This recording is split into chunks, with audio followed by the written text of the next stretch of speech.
রাজশাহীর ছেলে।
সবাই ভালো আছি আশা করছি। কারণ হচ্ছে এখন সারা বিশ্বই উত্তপ্ত। একটাই কারণ, সেটা হচ্ছে পৃথিবীর সবচেয়ে শক্তিধর রাষ্ট্র, সবচেয়ে শক্তিশালী রাষ্ট্র, শক্তিশালী রাষ্ট্রের একটি শক্তিশালী নির্বাচন অনুষ্ঠিত হচ্ছে।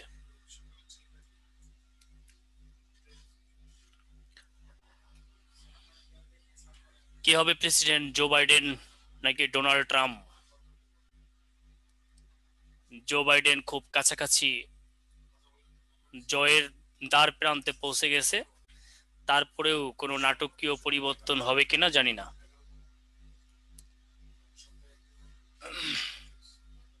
আমার কথা শুনতে পাচ্ছেন? Yes no? শুনতে পাচ্ছে আমার কথা? ডক্টর সরোয়ার টেনশনে ঘুমাইতে পারে নাই? না, আপনার তো টেনশন করারই কথা, কারণ আপনি একটা গুরুত্বপূর্ণ দায়িত্বে আছেন। টেনশন তো করতে হবে। কে আসলে আপনার ভালো হয় বলেন? আমি ভালো আছি, অদিতি। ইয়েস। আচ্ছা, ওকে, আমরা শুরু করছি আজকের ক্লাস।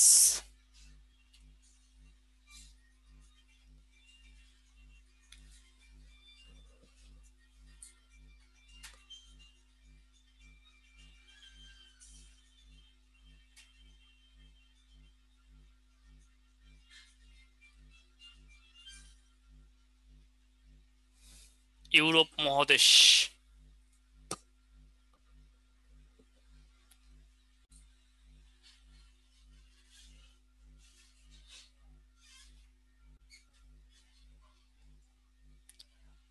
গত অর্থাৎ লাস্ট ক্লাসে আমরা ইউরোপ মহাদেশের রাজধানী মুদ্রা পড়েছিলাম, এটি কমপ্লিট করেছিলাম। আজকে আমরা ইউরোপ মহাদেশের গুরুত্বপূর্ণ দেশ ও ব্যক্তি এটি আমরা পড়ব। দেশ পরিচিতি ও বিশেষ ব্যক্তিত্ব, আজকে আমরা এটা পড়ব। খুবই গুরুত্বপূর্ণ একটি ক্লাস, তথ্য থাকবে অনেক, ইম্পর্টেন্ট তথ্যগুলো থাকবে, ইম্পর্টেন্ট দেশগুলো পড়ব, ইম্পর্টেন্ট ব্যক্তিগুলোকে আমরা পড়ব। সবাইকে আরেকবার অভিনন্দন জানিয়ে আজকে ক্লাস শুরু করছি। এটা লেকচার 14।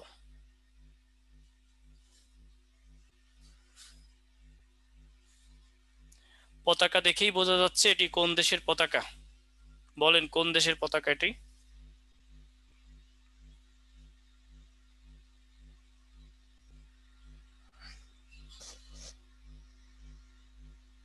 কেউ বলতে পারছেন না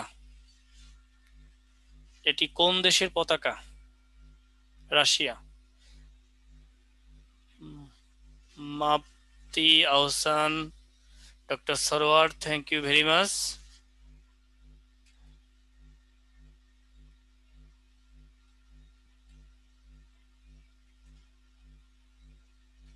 আমরা রাশিয়ার পুরো মানচিত্রটি দেখতে পাচ্ছি।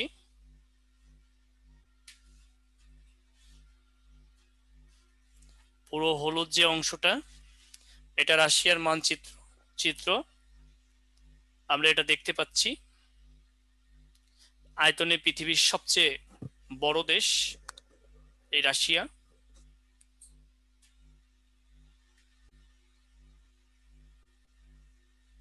প্রথমে লিখব আইনসভা বা ফেডারেল সভা, দ্বিকক্ষ বিশিষ্ট। আইনসভা বা ফেডারেল সভা এটি হচ্ছে দ্বিকক্ষ বিশিষ্ট, এটি আমরা প্রথমে লিখব।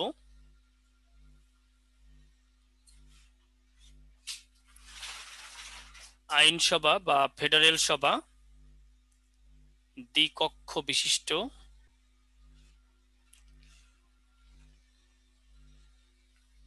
তাহলে দুইটা কক্ষ, তাই না? আমাদের আইনসভা যেমন এক কক্ষ, ওদেরটা হচ্ছে দ্বিকক্ষ। উচ্চ কক্ষ এর নাম হচ্ছে ফেডারেল পরিষদ। উচ্চ কক্ষের নাম হচ্ছে ফেডারেল পরিষদ।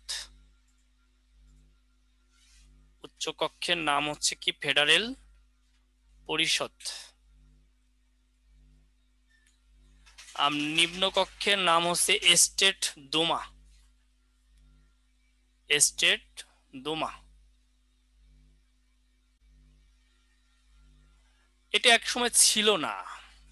রুশ ফেডারেশনে, রুশ সাম্রাজ্যে যখন দ্বিতীয় নিকোলাসের শাসন আমল চলছে, তখন এই নিম্নকক্ষ ছিল না।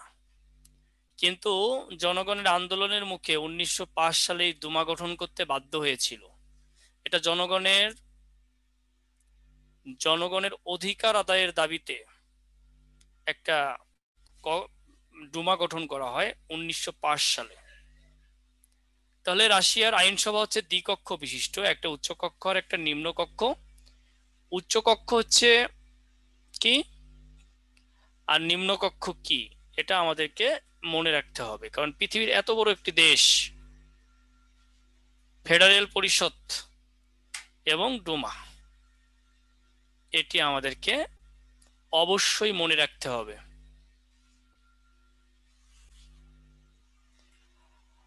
মৌলিক তথ্য নিব আমরা, রাশিয়া সম্পর্কে কিছু মৌলিক তথ্য আমরা নেই। আয়তনে পৃথিবীর বৃহত্তম দেশ রাশিয়া। অধিক সীমান্তের দেশ রাশিয়া, 14টি দেশের সাথে সীমান্ত রয়েছে। সাদা রাশিয়া বলা হয় বেলারুশকে। দ্বিতীয় বিশ্বযুদ্ধের পিতৃভূমি বলা হয় রাশিয়াকে। এখানে ওশিয়া লেখা আছে, আসলে ওশিয়া না, এটা রাশিয়া। রাশিয়া প্রজাতন্ত্রে পরিণত হয় 1917 সালে। আমরা পরবর্তীতে একটা ক্লাস আছে বিপ্লবের উপরে, সেই বিপ্লবের মধ্যে আমরা পড়ব রুশ বিপ্লব। এই রুশ বিপ্লবের মাধ্যমে দ্বিতীয় নিকোলাসের পতন হয় 1917 সালে। এবং এই পতনের মধ্য দিয়ে রাশিয়া প্রজাতন্ত্র গঠিত হয়। রোমানভ সভ্যতা ছিল, এই সভ্যতা ভেঙে যায়। এই সভ্যতা ভেঙে রাশিয়া প্রজাতন্ত্র গঠিত হয়। তো এই যে 1917 সালে এই রাশিয়া প্রজাতন্ত্র পরিণত হওয়ার যে নায়ক ভিআই লেনিন, বলশেবিক বিপ্লবের মাধ্যমে বলশেবিকরা বিপ্লব করে দ্বিতীয় নিকোলাসের পতন ঘটালেও চূড়ান্ত পতন হয়েছে অক্টোবর বিপ্লবের মাধ্যমে 21 সালে। যে নায়ক ছিল লেনিন, পরবর্তীতে লেনিনই হয় প্রথম প্রেসিডেন্ট, প্রথম সমাজতান্ত্রিক প্রেসিডেন্ট, রাশিয়ার প্রথম প্রেসিডেন্ট বা বিশ্বের প্রথম সমাজতান্ত্রিক প্রেসিডেন্ট প্রেসিডেন্ট হিসেবে দায়িত্ব গ্রহণ করেন ভিআই লেনিন অর্থাৎ ভ্লাদিমির ইলিচ লেনিন। তো 1922 সালে লেনিন এটি গ্রহণ করলেও 24 সালে লেনিন মারা যায়। পরবর্তীতে আমরা দেখতে পাবো জোসেফ স্টালিন আসে এবং 1991 সালে মিখাইল গর্বাচেভের হাত ধরেই এই সোভিয়েত ইউনিয়ন ভেঙে অর্থাৎ USSR United socialist United sorry union of Soviet socialist Republic, USSR union of Soviet socialist Republic, পৃথিবীর প্রথম সমাজতান্ত্রিক দেশ, এটি 1991 সালে ভেঙে 15টি রাষ্ট্রে পরিণত হয়। আমরা সেই ঘটনাগুলি পর্যায়ক্রমে দেখব। আজকে ক্লাসটি একটু অন্যরকম। 1991 সালে ডিসেম্বর মাসে সোভিয়েত ইউনিয়ন ভেঙে রাশিয়া বেরিয়ে আসে। রাশিয়ার প্রেসিডেন্ট হন বরিস ইয়েলৎসিন। পরীক্ষায় আসতে পারে রাশিয়ার প্রথম প্রেসিডেন্ট কে, তখন আমরা দিয়ে দিতে পারি লেনিন। এটা কিন্তু ভুল হবে। রাশিয়া মানে রাশিয়া প্রজাতন্ত্র, এটা সোভিয়েত না, সোভিয়েত রাশিয়া না, রাশিয়া। এই রাশিয়ার প্রথম প্রেসিডেন্ট হন বরিস ইয়েলৎসিন। বরিস ইয়েলৎসিন রাশিয়ার প্রথম প্রেসিডেন্ট হন বরিস ইয়েলৎসিন।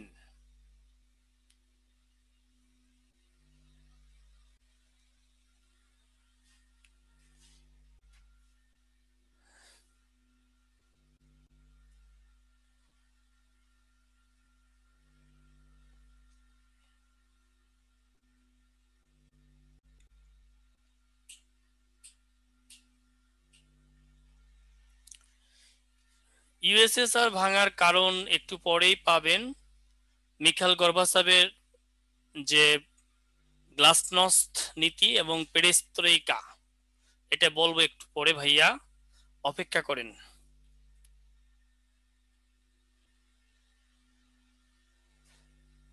ছবি দেখে বলতে হবে ব্যক্তিটি কে, বলতে পারবেন?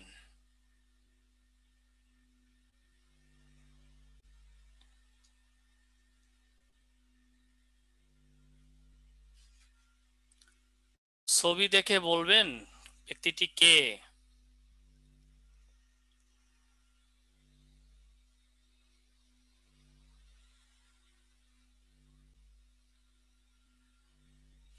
কেউই বলতে পারছেন না?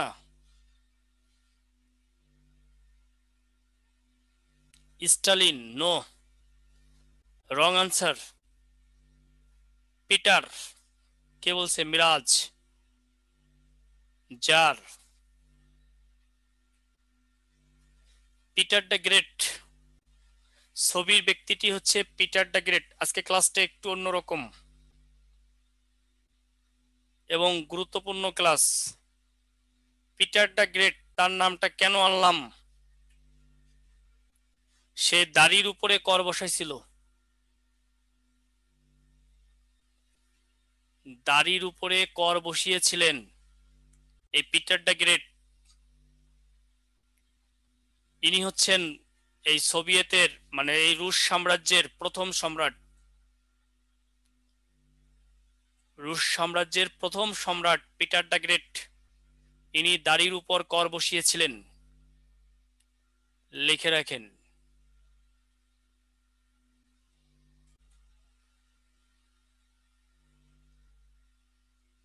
প্রথম সম্রাট দাড়ির উপর কর বসিয়েছিলেন। ছবির ব্যক্তিকে দেখে বলতে হবে এই ব্যক্তিটি কে।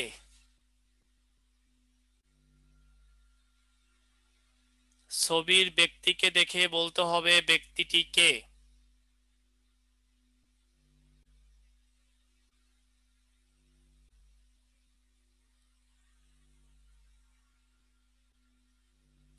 অ্যাক্টিভ থাকুন ক্লাসে, আজকে অ্যাক্টিভ থাকতে হবে পুরোপুরি।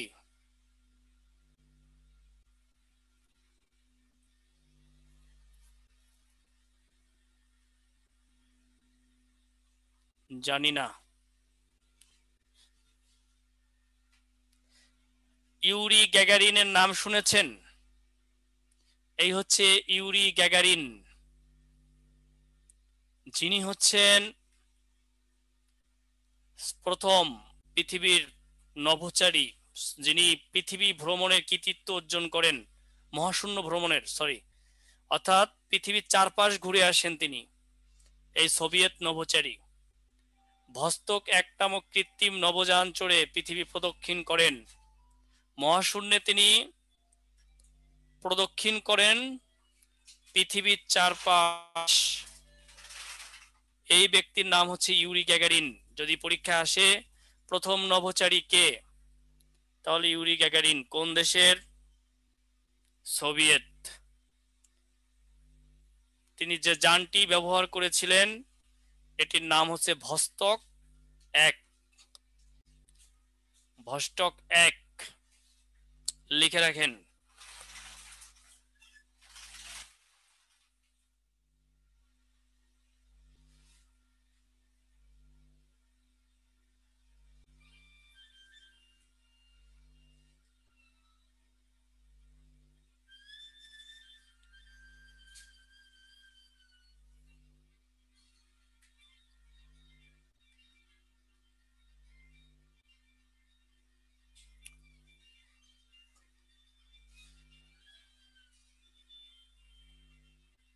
সম্রাট দ্বিতীয় নিকোলাস, একটু আগে যার গল্প বলছিলাম, রুশ বিপ্লবকালীন রাজা ছিলেন।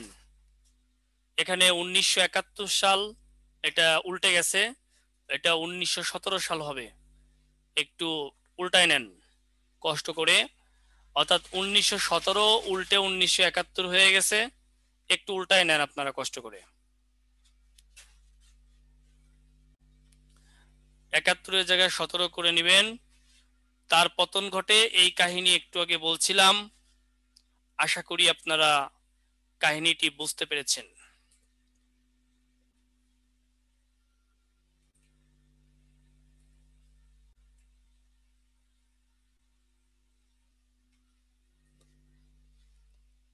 কিছু তথ্য আমরা একটু লিখে নেই।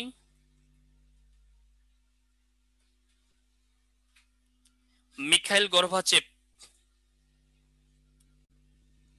সোভিয়েত রাশিয়ার কমিউনিস্ট পার্টির সর্বশেষ নেতা।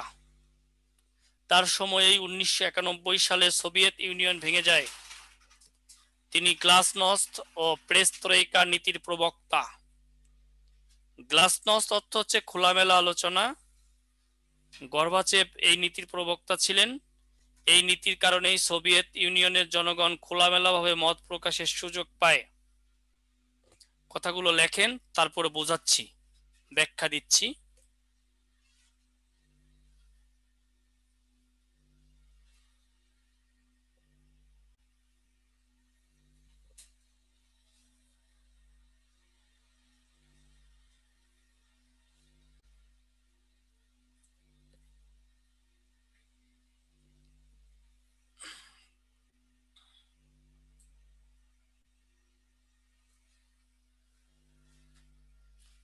উনিশশো সালে মিখাইল গর্বাচেভ সোভিয়েত ইউনিয়নের প্রেসিডেন্ট হয়। এ সময় সোভিয়েত ইউনিয়ন ছিল, জনগণের মত প্রকাশের কোনো স্বাধীনতা ছিল না। স্বাধীনভাবে মত প্রকাশ করতে পারত না জনগণ। অর্থাৎ সমাজতান্ত্রিক সোশ্যালিস্ট এই রিপাবলিককে জনগণের মত প্রকাশের কোনো স্বাধীনতা না থাকায় জনগণ ছিল বাকরুদ্ধ। বিভিন্ন স্টেটগুলো তাদের স্বাধীন আলোচনার কোনো সুযোগ ছিল না। মিখাইল গর্বাচেভ এসেই এই নীতি প্রবর্তন করলেন গ্লাসনস্ট। বললেন এখন থেকে স্বাধীনভাবে আলোচনায় বসতে হবে। স্বাধীন আলোচনা শুরু হয়ে গেল। স্বাধীন আলোচনা শুরু হয়ে গেলে আরো ঘটনা ঘটবে। তিনি আরেকটি নীতির প্রবক্তা, সেটির নাম হচ্ছে পেরেস্ত্রোইকা। আগেই বলেছি এটার অর্থ হচ্ছে পুনর্গঠন। তো বলল এই সোভিয়েতকে পুনর্গঠন করতে হবে এবং খোলামেলা আলোচনায় আসতে হবে। এই দুইটা নীতির ভিত্তিতে জনগণকে যখন এটা উন্মুক্ত করা হলো, জনগণ তখন এলোমেলো হয়ে গেল। জনগণ এলোমেলো হয়ে গেলে এই যে এলোমেলো অবস্থা থেকে প্রথম ঘোষণা দিল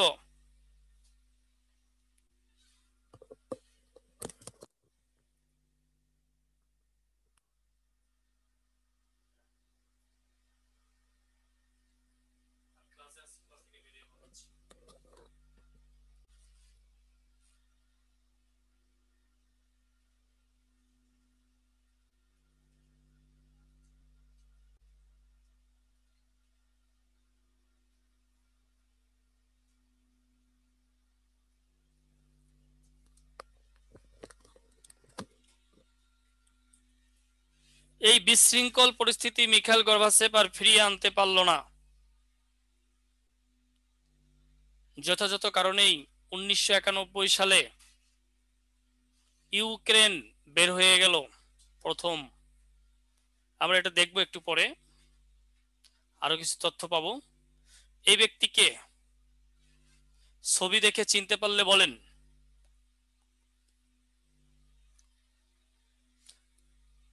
ইনঅ্যাক্টিভ অনেকেই,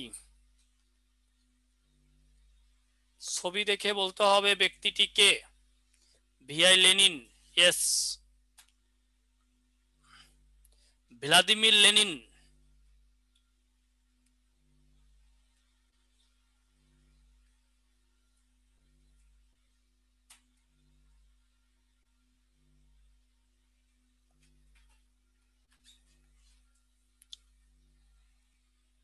রুশ বিপ্লবের নেতা এই লেনিন। পুরো নাম হচ্ছে ভ্লাদিমির ইলিচ উলিয়ানভ লেনিন। মৃত্যুবরণ করেন 1924 সালে। মৃত্যুদেহ সংরক্ষিত আছে মস্কোর রেড স্কোয়ারে লেনিন জাদুঘরে।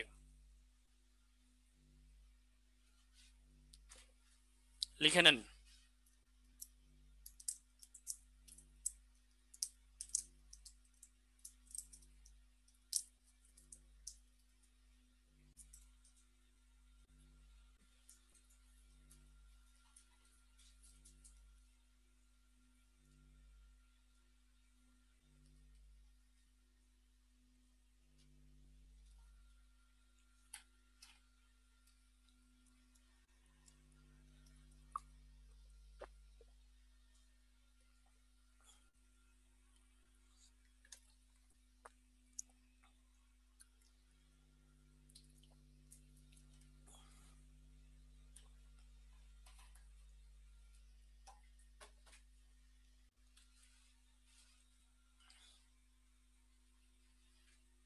বেশ কিছু তথ্য দিয়েছি। ইউক্রেনের স্বাধীনতা ঘোষণায় সোভিয়েত ইউনিয়নের 4টি প্রতিষ্ঠাতা সদস্যের মধ্যে অন্যতম ছিল ইউক্রেন। কিন্তু 1991 সালে ইউক্রেন স্বাধীনতা ঘোষণা করে। ইউক্রেনের এই ঘোষণায় সোভিয়েত ইউনিয়নের পতনের একটি বড় কারণ। তাহলে এই যে ইউক্রেনের স্বাধীনতা ঘোষণায় সোভিয়েত ইউনিয়নের 4টি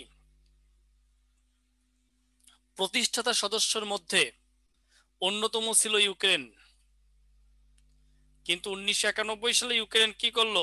নিজেই স্বাধীনতা ঘোষণা করলো এবং এই ঘোষণার কারণেই সোভিয়েত ইউনিয়নের পতন অনিবার্য হয়ে গেল। অর্থাৎ মিখাইল গর্বাচেভের পর যে স্টেটটি সোভিয়েত ইউনিয়ন ভাঙার জন্য দায়ী প্রথম, সেটি হচ্ছে Ukraine.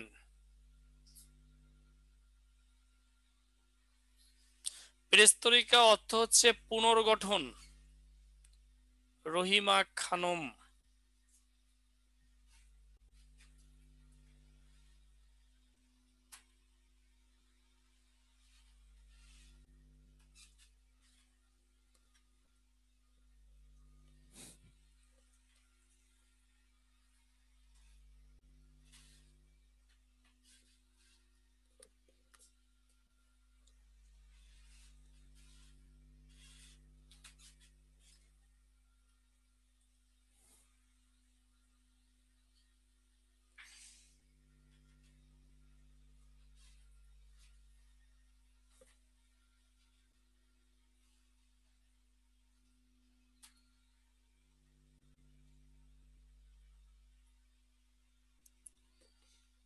Soviet union, USSR, union of Soviet socialist Republic.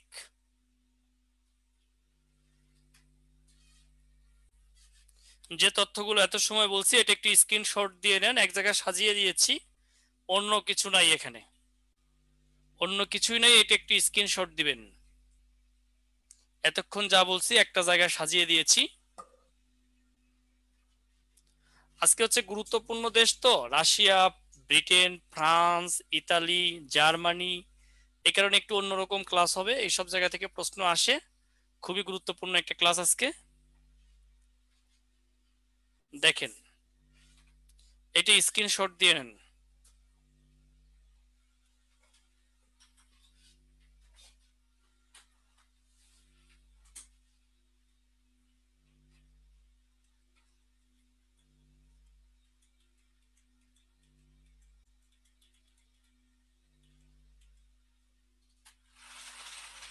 এটাও স্ক্রিনশট দিয়ে নেবেন। সোভিয়েত ভেঙে যে 15টি রাষ্ট্র গঠিত হয়েছে, এই 15টি: Russia, Armenia, Tajikistan, Lithuania, Moldavia, Kazakhstan, Uzbekistan, Kyrgyzstan, Ukraine, Latvia, Azerbaijan, Turkmenistan, Estonia, Belarus, Georgia. একটু স্ক্রিনশট দেন এটা।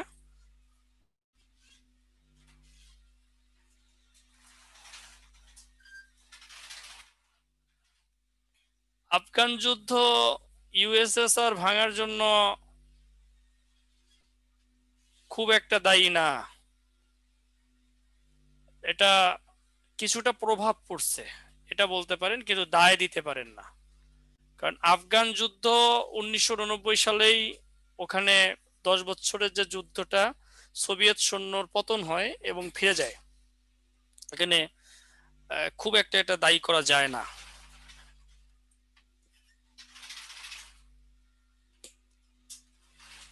আচ্ছা, তারপরে এই আপনারা মাত্র 37 জন ক্লাস করতেছেন, সবাই কই গেল, হারাই গেল?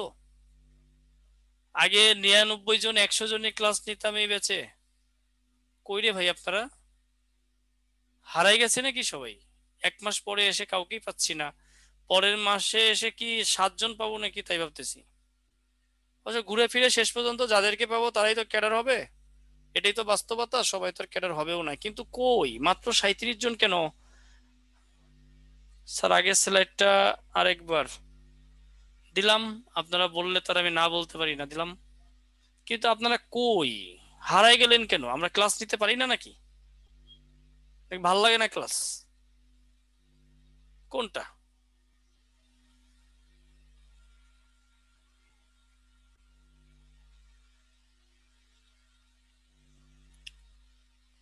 সোভিয়েত ইউনিয়ন ভেঙে একটা প্রতিষ্ঠান তৈরি হয় ভাঙার পরে, সেই প্রতিষ্ঠানের নাম হচ্ছে সিআইএস। এই যে 15টি রাষ্ট্র বের হয়ে গেল, এর মধ্যে 11টি রাষ্ট্র এটি গঠন করে। সদর দপ্তর হয় বেলারুশের রাজধানী মিনস্কতে। পূর্বের সদস্য ছিল, বর্তমান নেই, জর্জিয়া। আর পূর্বের সদস্য ছিল না, বর্তমানে সদস্য আর্মেনিয়া। লিখে রাখেন।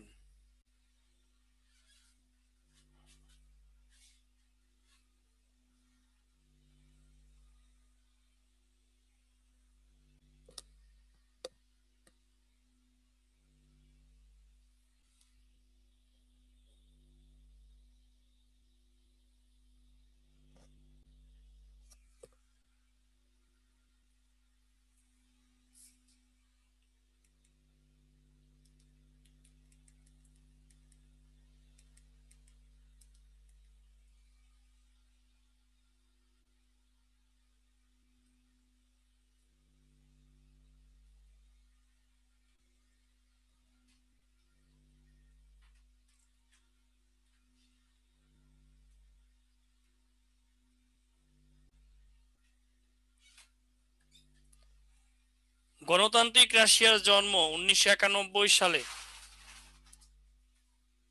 প্রথম প্রেসিডেন্ট নির্বাচিত হয়, গণতান্ত্রিক প্রেসিডেন্ট ছিলেন। যদি পরীক্ষায় আসে গণতান্ত্রিক প্রথম প্রেসিডেন্ট কে, তাহলেও হবে বরিস ইয়েলৎসিন। এটা একটু রেখে দেন, অর্থাৎ কথাবার্তা একই কথা, একটু ঘুরায় ফেরায় দেখাচ্ছি আর কি। কথাগুলো কিন্তু একই, কিন্তু কখনো কখনো যদি বললাম রাশিয়া প্রজাতন্ত্র আসলো, দিলেন বরিস ইয়েলৎসিন। আবার বললাম যে গণতন্ত্র, তখন আবার টেনশনে পড়ে যাবেন যে তাহলে আসলে কি। এজন্য সবগুলো কথাবার্তায় ঘুরায় ফিরায় আপনাদেরকে দিলাম, যেন প্রশ্ন আসলে আর প্রবলেম না হয়। আমাদের এখনকার আলোচনা যুক্তরাজ্য, রাশিয়ার আলোচনা শেষ। এখনকার আলোচনা হচ্ছে যুক্তরাজ্য।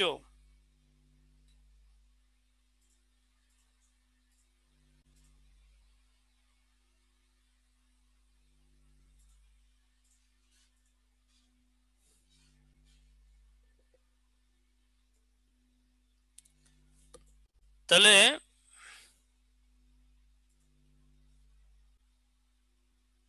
আমরা আগে যুক্তরাজ্যটা একটু দেখি। গ্রেট ব্রিটেন 4টা রাজ্য নিয়ে, এটা হলো স্কটল্যান্ড, এটা ইংল্যান্ড, এটা ওয়েলস, এটা নর্দার্ন আইসল্যান্ড, সরি আয়ারল্যান্ড, অর্থাৎ উত্তর আয়ারল্যান্ড। আয়ারল্যান্ড নামে আরেকটা স্বাধীন রাষ্ট্র আছে, এটা হচ্ছে উত্তর আয়ারল্যান্ড। তাহলে এই অংশ হচ্ছে উত্তর আয়ারল্যান্ড, এই অংশ হচ্ছে স্কটল্যান্ড, এটা হচ্ছে ইংল্যান্ড, এটা হচ্ছে ওয়েলস। এই 4টা রাজ্য নিয়ে হচ্ছে great Britain.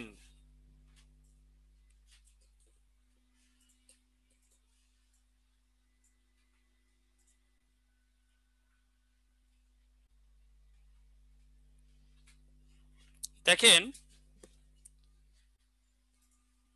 United Kingdom England, Scotland, Wales এবং উত্তর আয়ারল্যান্ড নিয়ে গঠিত। 1945 সালে লেবার পার্টি ক্ষমতায় এলে ব্রিটেন সারা বিশ্বের উপনিবেশগুলোকে স্বাধীনতা দিতে শুরু করে।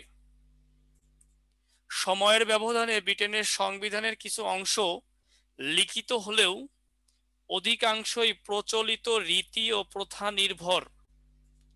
ব্রিটেন একটি নিয়মতান্ত্রিক রাজতান্ত্রিক দেশ হলেও প্রকৃত বিচারে সংসদীয় গণতান্ত্রিক রাষ্ট্র।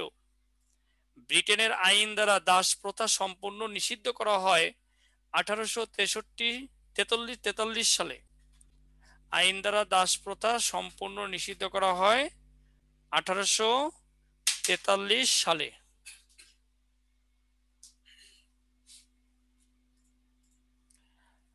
শামসুল আরেফিন ভাই, কোল্ড ওয়ার নিয়ে আসলে আলোচনা করতে পারবো, ক্লাস লুজার হয়ে যাব। 1945 থেকে এই যে 1991 সাল পর্যন্ত পৃথিবীর দুই মহাশক্তি যুক্তরাষ্ট্র এবং সোভিয়েত ইউনিয়নের মধ্যে যে দ্বন্দ্ব, সেটা হচ্ছে যে প্রতিযোগিতা, সেটা হচ্ছে একদিকে যুক্তরাষ্ট্র চায় সারা পৃথিবীকে পুঁজিবাদের বলয়ে আবদ্ধ করতে, অন্যদিকে সোভিয়েত চায় সমগ্র পৃথিবীকে সমাজতন্ত্রের বলয়ে আবদ্ধ করতে। এই যে পুঁজিবাদ আর সমাজতন্ত্র, একে কেন্দ্র করে যুক্তরাষ্ট্র গঠন করে ন্যাটো, আবার সোভিয়েত ইউনিয়ন করে ওয়ারশো প্যাক্ট। আবার একদল আছে তারা যুক্তরাষ্ট্রের সাথেও না সোভিয়েতের সাথেও না, যাদেরকে আমরা বলি থার্ড ওয়ার্ল্ড, তারা করে হচ্ছে ন্যাম। এই যে সাংগঠনিক দ্বন্দ্ব এবং তাদের মধ্যে অস্ত্রের প্রতিযোগিতা, পারমাণবিকের প্রতিযোগিতা, সামরিক প্রতিযোগিতা, মহাকাশ জয়ের প্রতিযোগিতা সারা পৃথিবীকে দ্বিধান্বিত করে। পৃথিবী বিভক্ত হয়ে যায় দুই মেরুতে, অর্থাৎ দ্বিমেরুকরণে পরিণত হয়। এই যে 1945 সাল থেকে 1990 সাল পর্যন্ত এই দুই মহাশক্তির মধ্যে যুদ্ধ লাগা লাগা ভাব, কিন্তু যুদ্ধ হয় না। অর্থাৎ রক্তপাতহীন যে দ্বন্দ্ব, যে যুদ্ধ, এটাকেই বলা হয় স্নায়ু যুদ্ধ বা কোল্ড ওয়ার বা ঠান্ডা যুদ্ধ বা শীতল যুদ্ধ। এর উপরে ক্লাস আছে, পরবর্তীতে আবার আলোচনা করব, কারণ এখন এইটুকু না বললে আবার মাইন্ড করতেন যে স্যারের মনে হয় তাহলে নিজের পড়তে হবে, স্যার মনে হয় পারে না।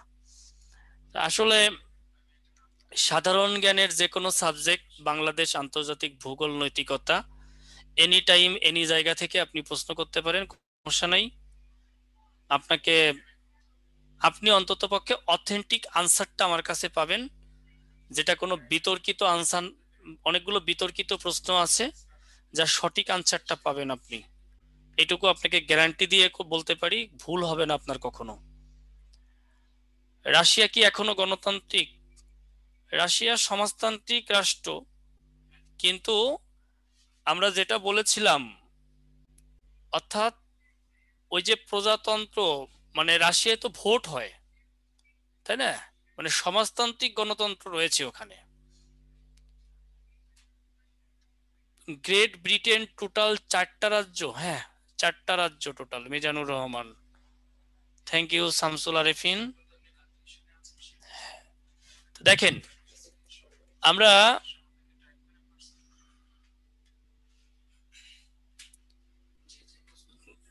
ব্রিটেন নিয়ে পড়ালেখা করছি তো। যুক্তরাজ্য বা গ্রেট ব্রিটেনের রাজ্য 4টি: ইংল্যান্ড, ওয়েলস, স্কটল্যান্ড, উত্তর আয়ারল্যান্ড। এটা আগেও বলেছি, হ্যাঁ আবারও বললাম। দেখেন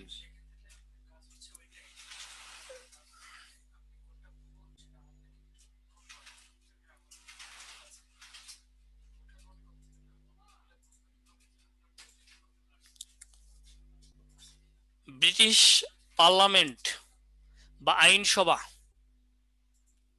ব্রিটিশ পার্লামেন্ট বা আইনসভার নাম হচ্ছে পার্লামেন্ট। ওদের আইনসভার নামটাই হচ্ছে পার্লামেন্ট। পার্লামেন্ট হচ্ছে দ্বিকক্ষ বিশিষ্ট। উচ্চ কক্ষের নাম হাউস অব লর্ডস আর নিম্ন কক্ষের নাম হাউস অব কমন্স। পার্লামেন্ট ভবনের নাম ওয়েস্ট মিনিস্টার প্রাসাদ। ওয়েস্ট মিনিস্টার প্রাসাদ অবস্থিত হচ্ছে লন্ডনের টেমস নদীর তীরে। বর্তমানে সবচেয়ে প্রাচীনতম সংসদীয় গণতন্ত্র পদ্ধতি চালু রয়েছে এই ব্রিটেনের আয়ারল্যান্ডে, মানে ব্রিটেন আয়ারল্যান্ড, যেটা একটু আগে দেখাইছি, নর্থ আয়ারল্যান্ড, এখানে। তো তাহলে কি দেখলাম, যে আইনসভার নাম কি? পার্লামেন্ট। কয় কক্ষ বিশিষ্ট? দ্বিকক্ষ বিশিষ্ট। উচ্চকক্ষ আর নিম্নকক্ষ। উচ্চকক্ষের নাম কি? House of Lords. নিম্নকক্ষের নাম কি? House of Commons. পার্লামেন্ট ভবনের নাম হচ্ছে ওয়েস্ট মিনিস্টার প্রাসাদ। অনেক সময় আসে যে কোন দেশের পার্লামেন্ট ভবনের নাম ওয়েস্ট মিনিস্টার প্রাসাদ, বা ওয়েস্ট মিনিস্টার প্রাসাদ কোন দেশের পার্লামেন্টের ভবন। এই ধরনের যে কোনো প্রশ্ন পরীক্ষায় আসতে পারে। আসলে আপনি উত্তর দিবেন যুক্তরাজ্য, ব্রিটেন, যেটা থাকে অপশনে, আপনি উত্তর দিতে পারবেন।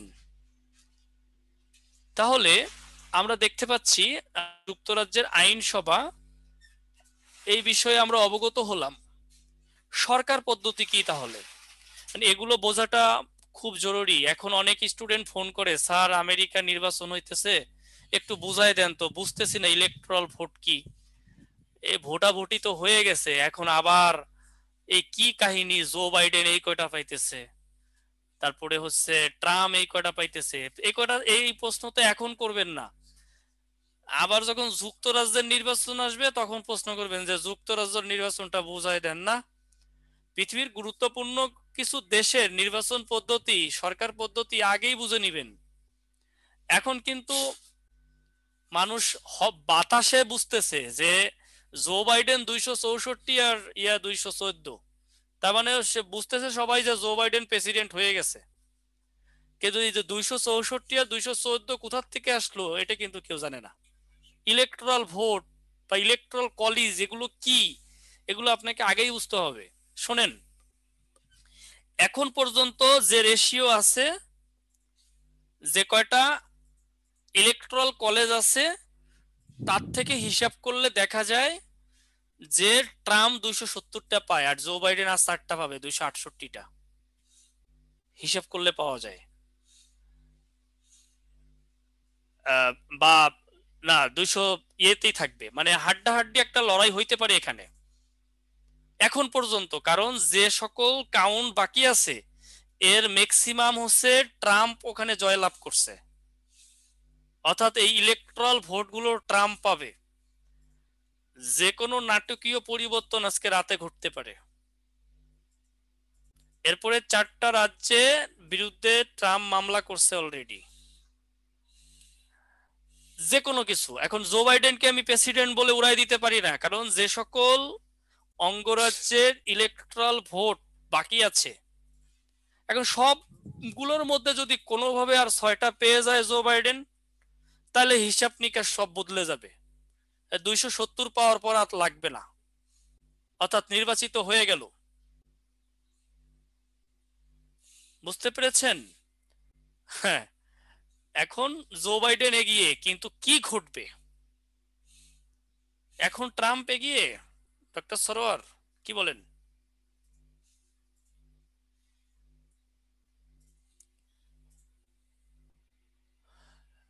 আচ্ছা, আমি জানি না, মানে আপডেট জানি না, আমি ঢুকতে পারি নাই। যাই হোক, তো যে কথা বলছিলাম, যে কোনো এই যে এগুলো ঘটতেছে, যে ইলেকট্রাল কলেজ এগুলো কি, নির্বাচক, এগুলো আপনাকে আগে থেকেই বুঝে রাখতে হবে, বুঝছেন? কারণ আপনি একজন শিক্ষার্থী কিংবা আপনি একজন বিসিএস ক্যাডার হবেন, আপনার এই বিষয়গুলো জানতে হবে। এগুলো আপনাকে ভাইবা বোর্ডেও প্রশ্ন করতে পারে যে ইলেকট্রাল কলেজ কি। আপনারা দেখবেন যে ইয়েতে আমাদের আইয়ুব খানও ইলেকট্রাল কলেজ করছিল 1959 সালে, বেসিক ডেমোক্রেসি অর্ডার, যেটা হলো মৌলিক গণতন্ত্র। এখনো 264 আছে, হ্যাঁ আমি চেক করে দেখছি। হ্যাঁ হ্যাঁ, না না, আগেরটা আছে, কিন্তু যেগুলো বাকি আছে এর মধ্যে হিসাবে ট্রাম্প পায় সবগুলো, প্রায়গুলোই ওখানে জয়লাভ করছে সে।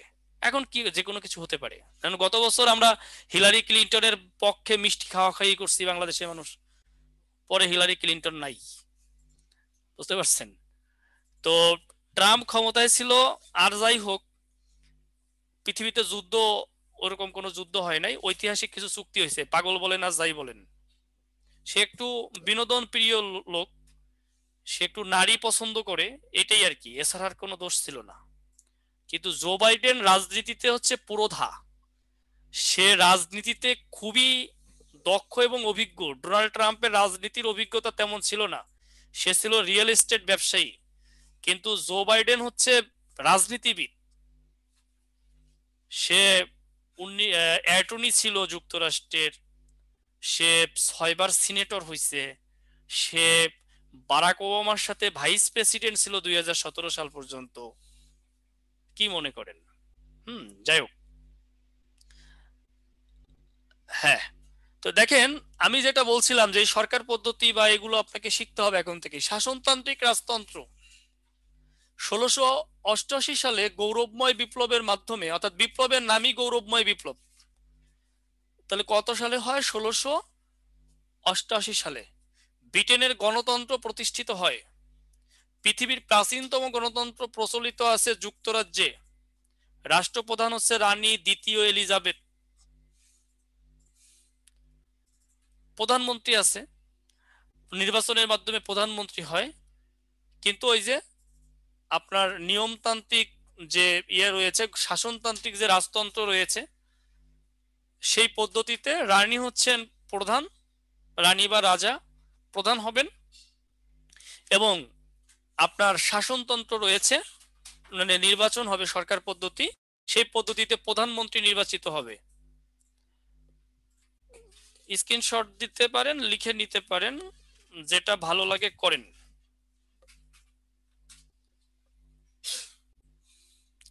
ট্রাম্প এই 4 বছর অস্ত্র নিয়ন্ত্রক বিভিন্ন চুক্তি থেকে বেরিয়েছে, তাহলে পরবর্তী 4 বছরের যুদ্ধ হওয়ার কতটা সম্ভব? যুদ্ধ হওয়ার মতো সিদ্ধান্ত নেওয়ার মতো ট্রাম্প না। ট্রাম্প যুদ্ধের সিদ্ধান্ত নিতে পারবে না, এটা কনফার্ম থাকেন। আপনি না ট্রাম্পকে উন্মাদ বলেন, তাহলে উন্মাদ যুদ্ধের সিদ্ধান্ত কিভাবে নেবে বলেন? যুদ্ধের সিদ্ধান্ত নিতে হলে তাকে বিচক্ষণ হইতে হবে, সুস্থ থাকতে হবে, তাকে মেধাবী হইতে হবে, মানে রাজনীতি বুঝতে হবে কিভাবে যুদ্ধটা করবে। আপনি কি মনে হয় যে ট্রাম্প যুদ্ধের সিদ্ধান্ত নিলেই আমেরিকা যুদ্ধ করবে? এটা কে বলছে আপনাকে? তাহলে তো আমি বলবো যে আপনি আমেরিকাই চিনেন না, আমেরিকার প্রশাসন বুঝেন, আমেরিকার যে ইয়েটা বুঝেন, এটাকে বুঝেন। ট্রাম্প সিদ্ধান্ত নিলে যুদ্ধ হয়ে যাবে? যুদ্ধের সিদ্ধান্ত নেওয়ার লোক আছে, ওগুলো ট্রাম্প না, ওগুলো যে কোনো মানে প্রেসিডেন্টের চেয়েও শক্তিশালী মেধাবী, তাদের বিচক্ষণতা অনেক শক্তিশালী। আপনার মনে হয় 4 বছর ট্রাম্পই যুক্তরাষ্ট্র চালাইছে? এত সহজ আর না। আপনি 4 বছর যদি ট্রাম্প আবার ক্ষমতা আসে, যুদ্ধই হবে না, কিছুই হবে না। কেন হবে না? যুদ্ধ বাধাইতে হলে, যুদ্ধের সিদ্ধান্ত নিতে হলে তাকে সেই পরিমাণে বিচক্ষণ হইতে হবে, সেই পরিমাণে দূরদর্শী হইতে হবে। এত সহজ না। জো বাইডেন আসলে যুদ্ধ হইতে পারে, এটা কনফার্ম থাকেন, কিছু ঘটতে পারে। ইউএসএ চালায় 3 জুইস ফ্যামিলি, ইয়েস, এই যে মিরাজ সাহেব ঠিক কথা বলছে। পেন্টাগন, সিআইএ আছে, yes, doctor Sarwar. Queen Elizabeth dead হলে নেক্সট কে রয়্যাল পাওয়ার হোল্ডার কে হবে স্যার? প্রিন্স আছে, প্রিন্স হবে। কুইন মারা গেলে প্রিন্স হবে। এখন যেহেতু তার হাজবেন্ড নাই, মানে রাজা নাই, সেহেতু এখন তার সন্তান অর্থাৎ পুত্র হবে, প্রিন্স হবে। অর্থাৎ পরবর্তীতে আপনি প্রিন্স দেখতে পাবেন। ঠিক আছে।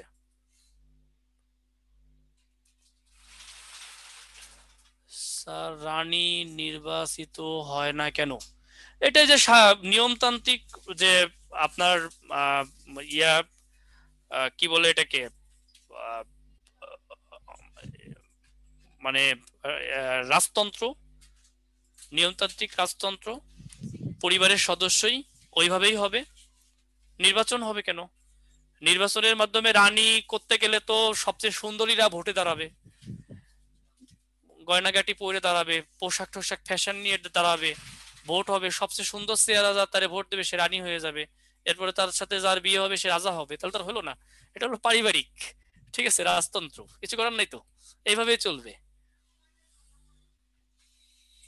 যাই হোক, ভালোই লাগতেছে আপনাদের সাথে ক্লাস নিয়ে, কিন্তু মনটা খারাপ হলো 40 জন ক্লাস করতেছেন। এলে 1 নম্বর, 2 নম্বর হচ্ছে আপনারা পরীক্ষা দেন না। আমি আমাদের ডিএমটি স্যারের সাথে কথা হয়েছে, তিনি বলছেন যে পরীক্ষা দেয় না। আহ, বলেন তো, পরীক্ষা না দিলে আপনাদের কি অটো পাস করায় দিবে সরকার? এটা কি সম্ভব? আপনার কি চাকরিতে কি অটো পাস আছে? আপনারা যে পরীক্ষা দেওয়ার অভ্যাস ত্যাগ করলেন, হ্যাঁ, ইন্টারমিডিয়েটে যারা অটো পাস করছে এরা সর্বকালের সর্বশ্রেষ্ঠ ভাগ্যবান, ভাগ্যবতী, এটা বলতে হবে। কারণ আমাদের সারা জীবনের একটাই চাওয়া, ছোটবেলা থেকে পড়ালেখা করতে ভালো লাগে, কিন্তু পরীক্ষা যদি না দেওয়া লাগতো ভালো লাগতো। কিন্তু সেটা তো সম্ভব না। আপনাকে অটো পাস করাবে কেমনে? 4,75,000 ক্যান্ডিডেট, অটো পাস করলেও তো 2,000 কে হবে, সেটা তো সম্ভব না। সো আর যেটা ভাবতেছেন যে এভাবে যদি আরো 5 বছর গভর্নমেন্ট পরীক্ষা না নেয়, বিসিএস, কিচ্ছু আসে যায় না, গভর্নমেন্টের কিছুই হবে না। কিন্তু আপনাকে টিকে থাকতে হবে।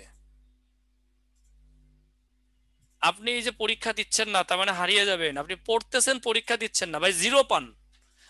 কম্পিটিশন করেন নিজের সাথে নিজে, জিরো পান, জিরো জিরো, কোনো সমস্যা নেই। আজকে জিরো পাইলে কালকে 1 পাওয়ার চেষ্টা করেন, পরশুদিন 2 পাওয়ার চেষ্টা করেন। কম্পিটিশন ইয়োর সেলফ, আপনার সাথে নিজের সাথে নিজে করেন। একটা সময় যখন নিজের ইমপ্রুভমেন্ট চলে আসবে তখন অন্যর সাথে করেন। আমাদের পরীক্ষা দিতে গেলে কি হয় জানেন? আমরা অন্যর সাথে প্রথমেই কম্পিটিশন করি, নিজে খেলতে পারি না, নিজে খেলতে পারি না, নেমেই গোল দিতে চাই, তাহলে তো হবে না। আগে আপনাকে খেলা শিখতে হবে, তারপরে গোল দিতে হবে।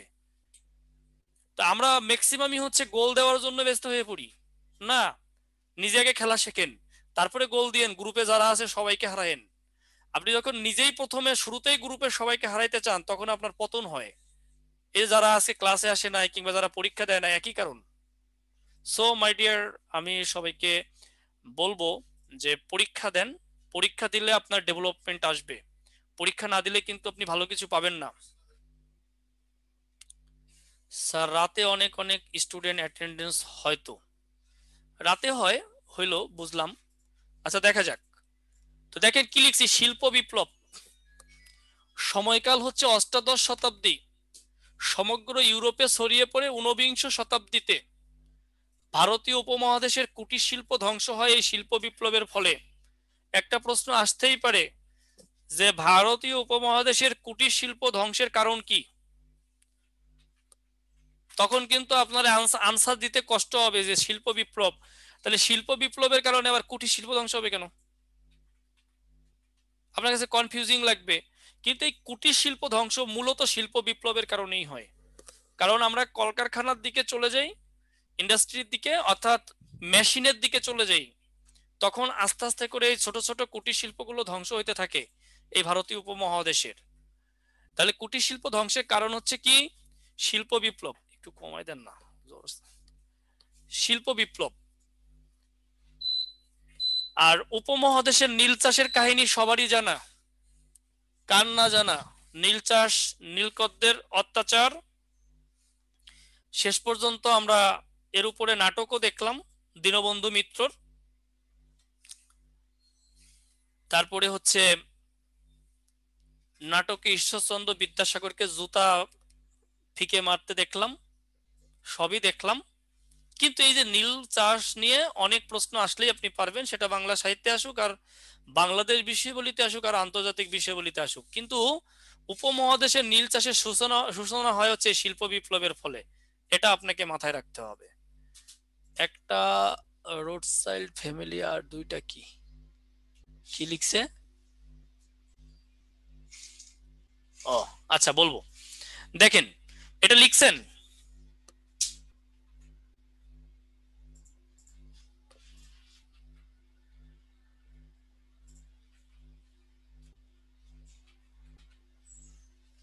ব্রিটিশ সংবিধান লেখেন,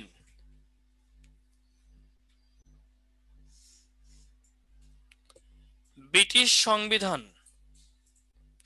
অনেক লেখা, একটু স্ক্রিনশট দেন।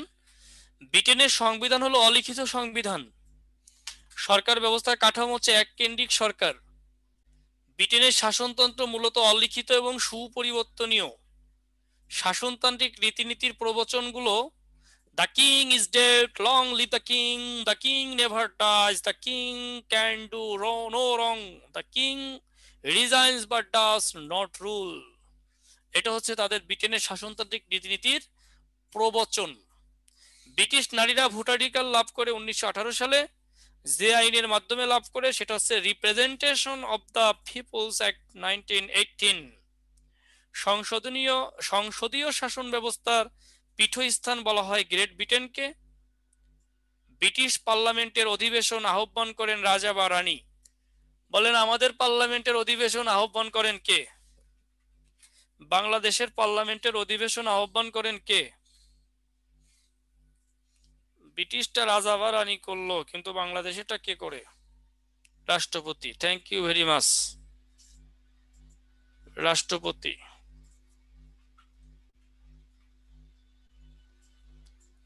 তাহলে বলেন সংসদের সভাপতি কে?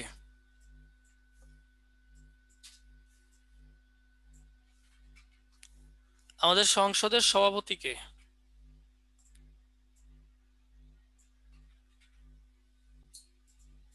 প্রধানমন্ত্রী। কি বলেন?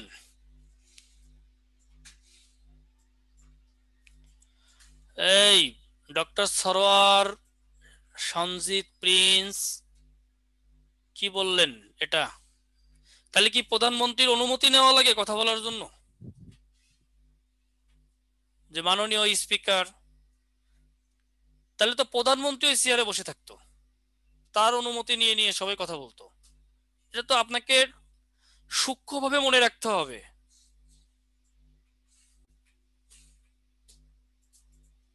সংসদ নেতা হচ্ছে প্রধানমন্ত্রী। ইয়েস। হ্যাঁ। না না, আপনি তো এগুলো মুখস্থ বিষয় না, এগুলো হচ্ছে বোঝার বিষয়। সংসদ অধিবেশনে বড় চেয়ারটায় কে বসে থাকে? যার অনুমতি নিয়ে সবাই কথা বলে বা যে অনুমতি দেয় সেই তো সভাপতি রে ভাই। আচ্ছা যাই হোক, এগুলো ভুল করবেন না, এই ছোটখাটো ভুল পরীক্ষায় হয়। এই ছোটখাটো ভুলের কারণে আপনার প্রিলিমিনারি ফেল আসবে। এগুলো মুখস্থ করবেন না, এগুলো বুঝবেন বাস্তব, বুঝবেন বাস্তব, বুঝে বুঝে পড়বেন। তাহলে ব্রিটেনের সংসদ অধিবেশন আহ্বান করেন রাজা বা রানী। কিছু প্লেস দেখি আমরা। বাকিংহাম প্লেস, এটা হচ্ছে বাকিংহাম প্লেস। এটা ইংল্যান্ডের রাজ পরিবারের বাসভবন। West minister city, London. আমাকে অনেক অনুরোধ করছিল এখানে থাকতে, আমি থাকি নেই, আমার বাংলাদেশি ভালো লাগে, অনেক অনুরোধ করছে। তো ওয়েস্ট মিনিস্টার সিটি, লন্ডন, এটা হচ্ছে রাজ পরিবারের বাসভবন। আসতে পারে পরীক্ষায়, এর আগে আসছে। এগুলো মনে রাখতে হবে ভাই। বিশ্বাস হয় নাই আমারে থাকতে বলছিল, না করলে কি করব? বিশ্বাসে বস্তু মিলে তর্কে বহুদূর, কি আর করব বলেন। আসেন। স্বপ্নে তো কত কিছুই আসতে পারে, পারে না? তো বাস্তবে না হলে স্বপ্নে বলছে, সমস্যা কি? হোয়াইট হল, এটা হোয়াইট হল। এটার আসলে ভালো ছবি পাইনি, এই ছবিটাই দিয়েছি। একটু হোয়াইট দেখানোর চেষ্টা করতে গিয়ে এরকম হয়েছে আর কি। হোয়াইট হলটা দেখেন, ব্রিটিশ রাজ পরিবারের প্রশাসনিক সদর দপ্তর, ব্রিটিশ সরকারের কার্যালয় অবস্থান লন্ডন। মানে আমাদের যেমন দেখেন গণভবন আছে, বঙ্গভবন আছে, প্রধানমন্ত্রীর কার্যালয় আছে। তাহলে আমাদের বঙ্গভবন কার কার্যালয়? এটা হলো রাষ্ট্রপতির। আর গণভবন, এটা প্রধানমন্ত্রীর বাসভবন। আর প্রধানমন্ত্রীর কার্যালয় রয়েছে প্রশাসনিক, এই যে আমি যেখান থেকে কথা বলছি এর থেকে সোজা গেলে এই দুটো পেয়ে যাব। তার মানে ওদেরও যেমন ওই যে আমরা যেটা দেখালাম ওটা, আবার হচ্ছে হোয়াইট হলটাও হচ্ছে তাদের সদর দপ্তর ব্রিটিশ সরকারের, অর্থাৎ প্রশাসনিক সদর দপ্তর। অর্থাৎ ওইখানে ঘুমায় আর এখানে পরিচালনা করে, কাজবাজ করে। কথা বুঝতে পারছেন? এগুলো বুঝতে হবে।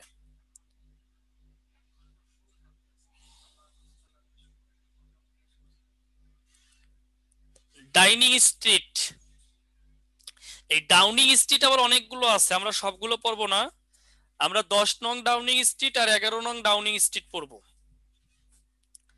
এই দুইটাই বেশি আসে পরীক্ষায়, আপনার মন চাইলে আপনি বাকিগুলো পড়তে পারেন।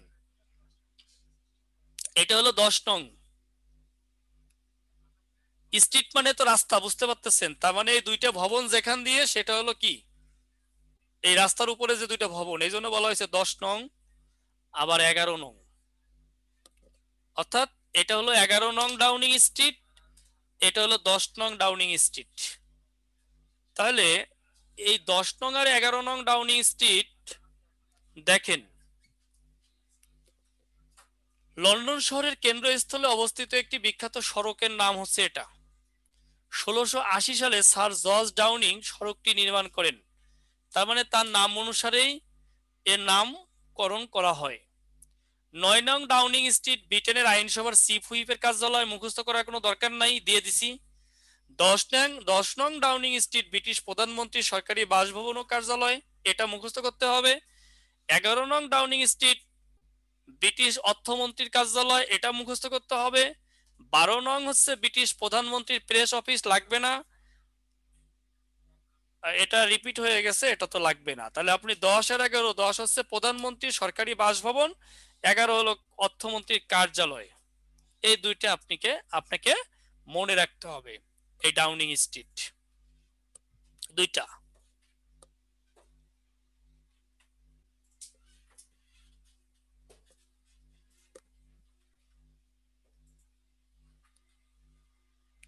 বলেন সংসদে চিফ হুইপের কাজ কি? আমাদের সংসদে চিফ হুইপের কাজ কি? দেখি কে কে ক্যাডার হবে, একটু চেক করি। আমি তো অন্য সাবজেক্ট চেক করবো না, সাধারণ জ্ঞানের মধ্যেই আছি। সংসদে চিফ হুইপের কাজ কি, মূল কাজ কি? এই যে চিফ হুইপ কোরাম সংকট মোকাবেলা করা, নাজমুল হোসেন নাইম। আর কেউ কিছু লিখে কিনা দেখি একটু, মানে প্রশ্ন করলাম, পাশাপাশি যাদের লেখা হয় না তারা এটা লিখে নিলেন, এই আর কি। এটা লেখা হয়েছে বা স্ক্রিনশট দিয়েছেন? আচ্ছা,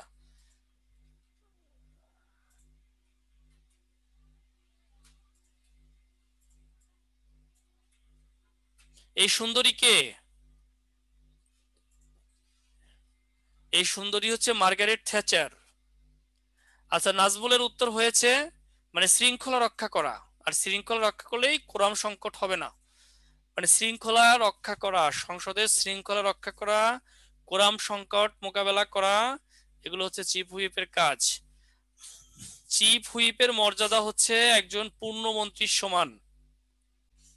চিফ হুইপের মর্যাদা হচ্ছে একজন পূর্ণমন্ত্রীর সমান।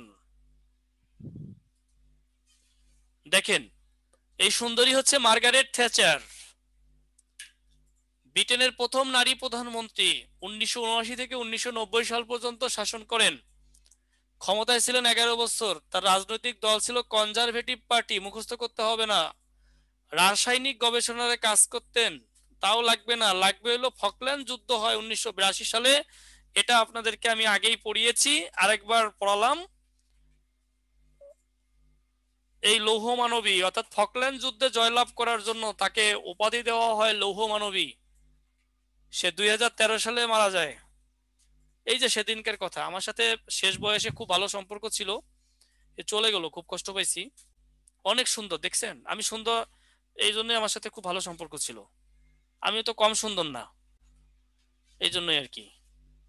তো মনে থাকবে, 1982 সালে ফকল্যান্ড যুদ্ধের সময় ব্রিটেন প্রধানমন্ত্রী কে ছিল? Margaret Thatcher. সে হচ্ছে ব্রিটেনের প্রথম নারী প্রধানমন্ত্রী। ওকে।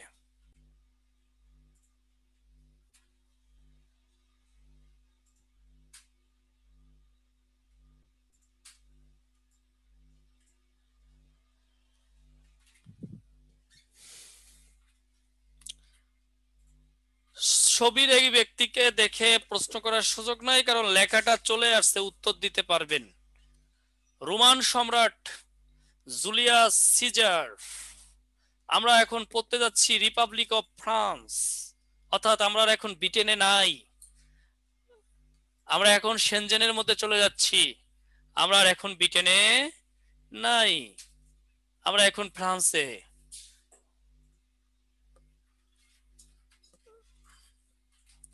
তাহলে দেখেন, এই রোমান সম্রাট 57 থেকে 52 খ্রিস্টপূর্বে ফ্রান্স দখল করেন এবং 89 সালে ফরাসি বিপ্লবের মাধ্যমে 1789, অনলি 89 না, দেশটিতে প্রজাতন্ত্র প্রতিষ্ঠিত হয়।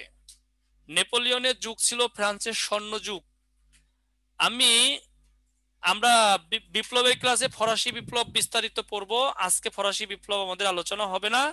শুধু এইটুকু জেনে রাখেন, 1789 সালের ফরাসি বিপ্লবের মাধ্যমেই নতুন সূচনা হয় ফ্রান্সের, অর্থাৎ ব্যাপক রেভুলেশন ঘটে।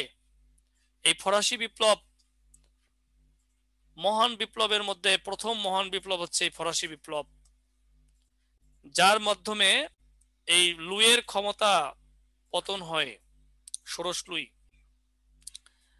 আলাদা ক্লাস আছে ফরাসি বিপ্লবে, গৌরবময় ফরাসি বিপ্লবের উপরে, এটা মনে রাখেন, এটা বিপ্লবের ক্লাসে আমরা পড়াবো, এটা নিয়ে এখন আলোচনা করছি না। ফ্রান্সের বিখ্যাত ব্যক্তিত্ব, আমরা একটু ব্যক্তির মধ্যে ঢুকে যাই, একটু আইকিউ টেস্ট করি। ওই যে আগে টেলিভিশনে ইয়া হইতো, মানে এরকম প্রশ্ন করতো ছবি দেখে, ক্রিকেটার বা বিভিন্ন ছবি দেখে, ভালো লাগতো আমার অনুষ্ঠানটা। তো আমিও আপনাদের জন্য এরকম আয়োজন করেছি, বলতে হবে ছবি দেখে এই ব্যক্তিটি কে। এখানে তো পুরো ছবি দিছি, ওখানে মাথা কেটে দিত, নাক কেটে দিত, পাও কেটে দিত।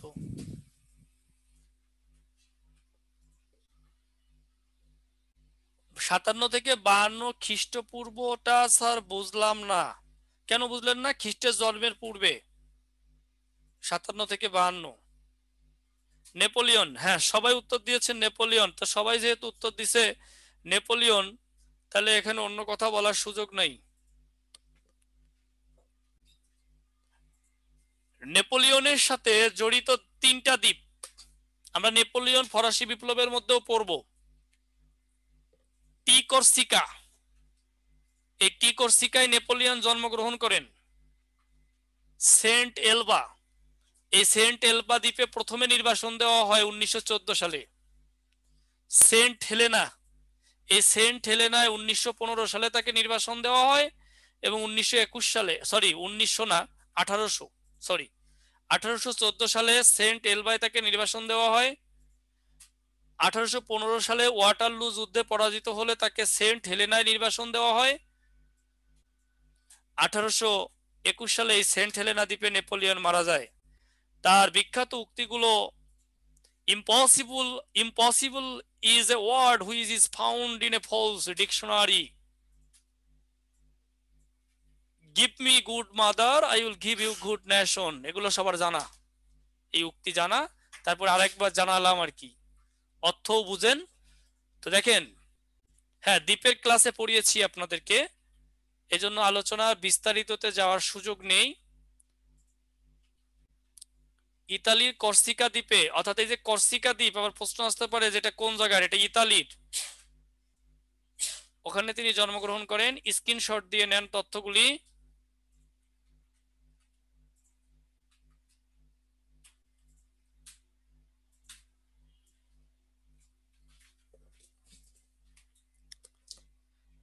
তিনি ছিলেন ফ্রান্সের বিখ্যাত সেনাপতি ও সম্রাট। 1799 সালে ফ্রান্সের প্রথম কনসুল হয়ে ফ্রান্সের ক্ষমতায় আসে। 1804 সালে ফ্রান্সের সম্রাট হন। 1815 সালে ওয়াটারলু যুদ্ধে ব্রিটেনের নিকট পরাজিত হন। একটু আগে যে কথা বলছিলাম, সেন্ট হেলেনা দ্বীপে নির্বাসিত অবস্থায় 21 সালে নেপোলিয়ন বোনাপার্ট মৃত্যুবরণ করেন। এখানে বোনাপার্টটা ভেঙে গেছে, এখানে একার হবে, এই যে একার হবে, এটা ভেঙে গেছে। নেপোলিয়নের উল্লেখযোগ্য 3টা যুদ্ধ, একটা ট্রাফালগারের যুদ্ধ, আর একটা লিপজিগের যুদ্ধ, আর একটা ওয়াটারলু যুদ্ধ, এখানে ভেঙে গেছে। ওয়াটারলু যুদ্ধ একটু বুঝে নিয়েন, যেখানে ভেঙে গেছে সেখানে বলে দিচ্ছি, একটু স্ক্রিনশট দিয়ে নেন। তাহলে কর্সিকা দ্বীপ, এটা হচ্ছে ইতালিতে, এইখানেই জন্মগ্রহণ করে নেপোলিয়ন।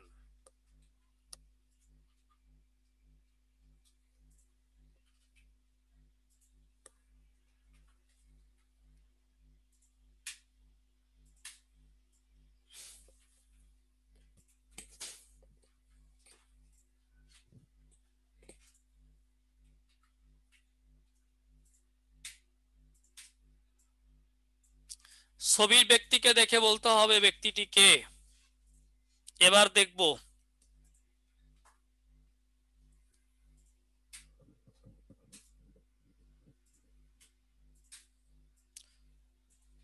নির্বাসন মানে এটা আসলে কিভাবে বুঝাবো। ধরেন বর্তমান সরকারি কর্মকর্তাকে ওএসডি করে দেয়, তার কাজ নাই, এরকম প্রায় এরকম। কিন্তু ওএসডি করে তো আপনি আপনার বাসায় থাকবেন, এটা অন্য একটা দ্বীপে দিয়ে আসবে, যে যেখানে আপনার পরিচিত কেউ নাই, বা আপনার রাব চালানোর মতন মানে কেউ, মানে আপনার লিঙ্কের কেউ নাই, যেখানে আপনি একাকিত্ব জীবন যাপন করবেন, একটা পানিশমেন্ট। এই ব্যক্তি কে? কেউ বলতে পারতেছে না, দেখছো? এই সীমা বলেন, নাজমুল, হৈমন্তী, সরোয়ার, ডক্টর সরোয়ার বলেন, এই ব্যক্তি কে? কেউ বলতে পারতেছে না। আহা,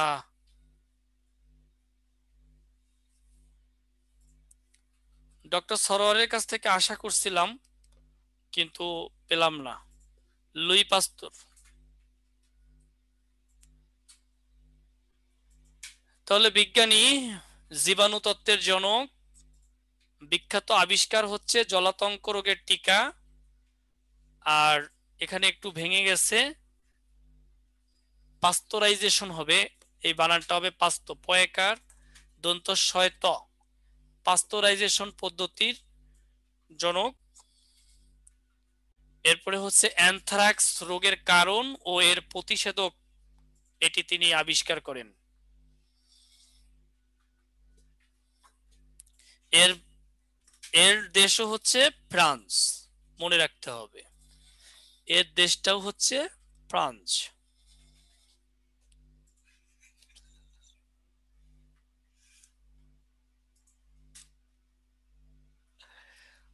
মাইক্রোফোনটা দিব নাকি কানে?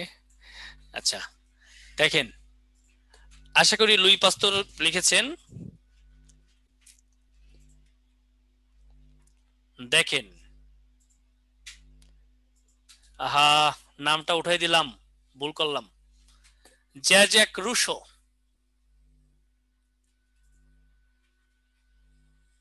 দার্শনিক ও সমাজ সংস্কারক, রোমান্টিক আন্দোলনের জনক বলা হয় তাকে।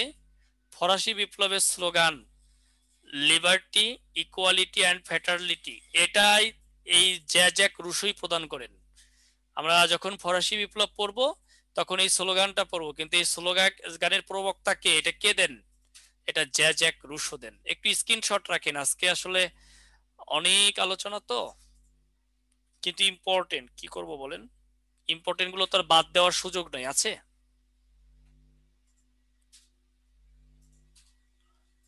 এই ব্যক্তিকে মনে হয় ঠোঁটে লিপস্টিক দিছে,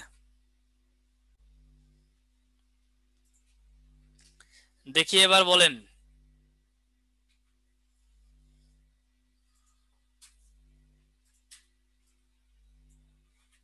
ভল্টেয়ার। মাফি আহসান বলছে ভল্টেয়ার। কি সিরিয়ালি বলতেছেন নাকি? রুশোর পরে ভল্টেয়ার, তারপরে মন্টেস্কু, এরকম বলবেন নাকি আবার? এটাও একটা মানে ভালো, মানে বলা যাবে যে আপনার মেধা ভালো, এই কারণে আপনারটা হয়ে গেছে। ঠিক আছে, ভল্টেয়ার নাট্যকার, ঔপন্যাসিক ও ইতিহাসবেত্তা এবং দার্শনিক তিনি ছিলেন। ফরাসি নবজাগরণের প্রাণ পুরুষ তিনি। Famous book annals of the empire, annals of the empire. আমি তো বুঝছি, আন্দাজে বলছেন, এটা তো আমি বুঝছি। আপনি রুশোর পরে ভল্টেয়ার, এরপরে যদি জিজ্ঞাসা করি বলবেন মন্টেস্কু, এটা তো আমি বুঝছি। আপনার এই চেহারা, যে ছবি কালেকশন করছি, এটা দেখে আপনার ভল্টেয়ার চেনার কথা না, অসম্ভব। ধন্যবাদ আপনাকে। আন্দাজে যদি এরকম এমসিকিউ দিয়ে আসেন হয়ে যায় তাইলে তো ম্যাজিক, আর যদি সব কাটা যায় তাইলে তো বাস। অনেকের না গেস ক্ষমতা অনেক ভালো, জানেন, যে 40টা দাগাইছে 30টাই সঠিক হয়ে গেছে, 40টা বুঝে বুঝে দাগাইছে, কম 30টা হয়ে গেছে। আবার অনেকের গেস ক্ষমতা এতই প্রখর যে 40টা দাগাইছে 30টাই ভুল। ঠিক আছে, তো দেখেন,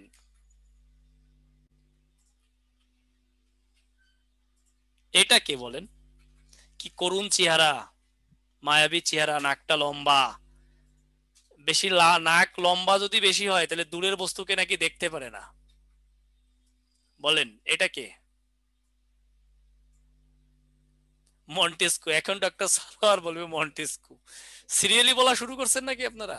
এইবার তো খাইলেন বাসটা। হ্যাঁ, আর কেউ বলবেন মন্টেস্কু?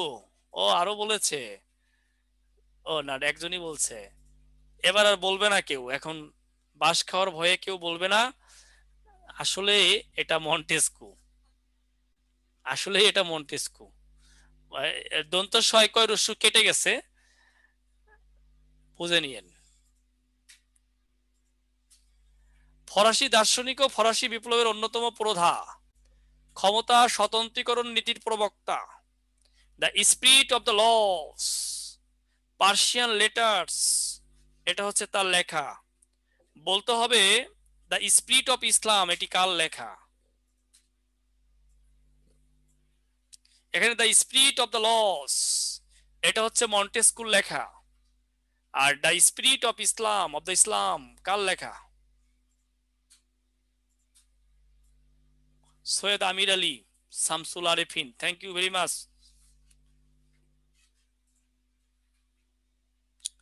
এবার বলেন এই যে কে?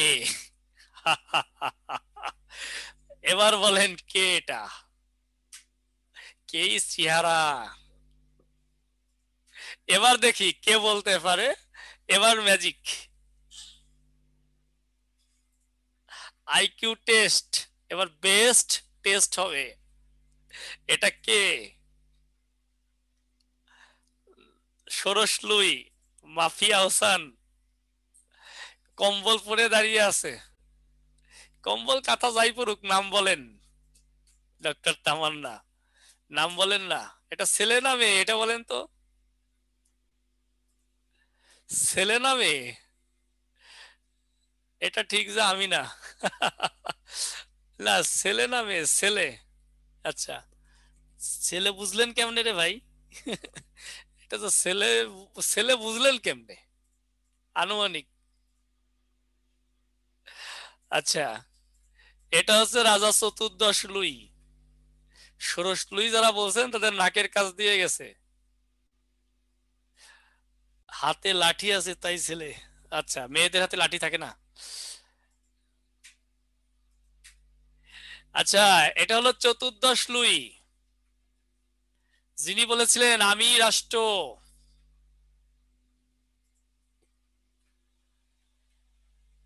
রাজনীতিবিদ, 1643 থেকে 1715 সাল পর্যন্ত 72 বছর ফ্রান্স শাসন করেন।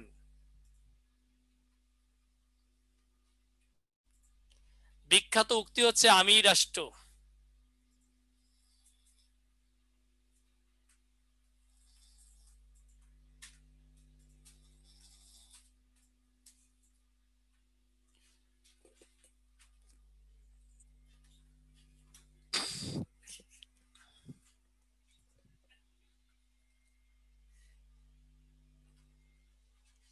আমি রাষ্ট্র।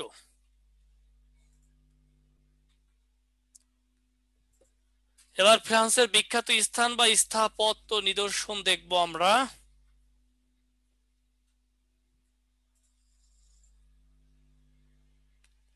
বলতে পারবেন এটা কি? পারবেন না। কেউ কেউ পারবেন, ওই যে আন্দাজে। ফ্রান্স মানে এলিসি প্রেসার, বারবার পরীক্ষায় আসে। এটা হয়তো পারতেন, একটু সময় দিলেই পারতেন। এটা রাজধানী প্যারিসে অবস্থিত, প্রেসিডেন্টের সরকারি বাসভবন। এলিসি প্রাসাদ পরীক্ষায় আসে। এটা পরীক্ষায় অনেকবার আসছে, অতএব মনে রাখতে হবে।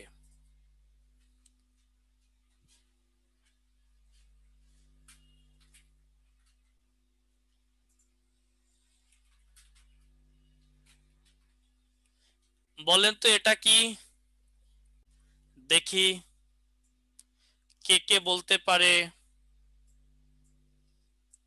এটা কি।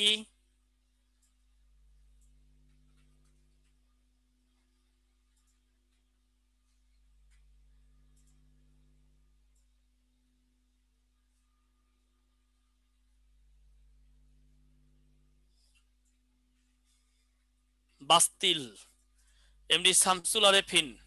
Thank you so much. এটি বাস্তিল দুর্গ। দেখতেই পাচ্ছেন ভাঙাভাঙি শুরু হয়ে গেছে। এইটার পতনের মধ্য দিয়েই ষোড়শ লুইয়ের পতন হয়। 1789 সালের 14ই জুলাই এই বাস্তিল দুর্গের পতন হয়। এই 1789 সালের 14ই জুলাই ফরাসি বিপ্লব মূলত এই বাস্তিল দুর্গের পতনের মধ্য দিয়ে শুরু হয়। দেখেন, একটু স্ক্রিনশট দিয়ে নেন, সব কথাবার্তা এখানে আছে। আমি যা বলছি সব লেখা আছে। একটা শর্ট মারেন, কারণ এখনো আমাদের জার্মানি আছে, ইতালি আছে, অন্তত তাদের পড়তে হবে, গ্রিস আছে। এদিকে তো পড়াই লাগবে, তাই না? বাদ দেওয়ার সুযোগ নেই।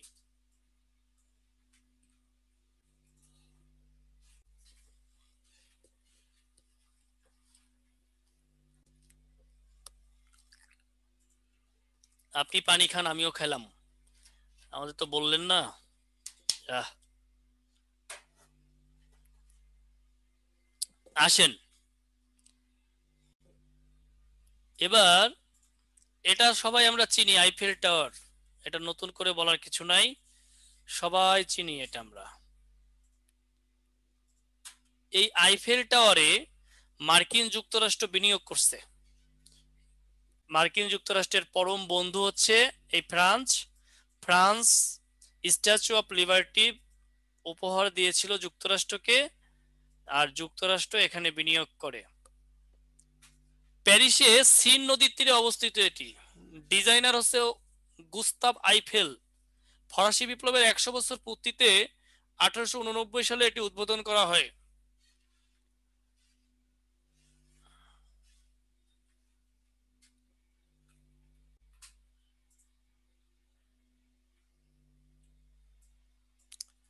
আমাদের এখনকার আলোচনা হচ্ছে জার্মানি,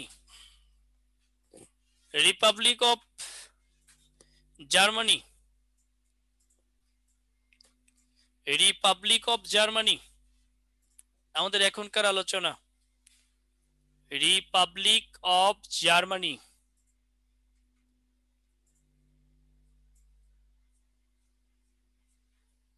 দেখতেও পাচ্ছেন মানচিত্রে জার্মানিকে।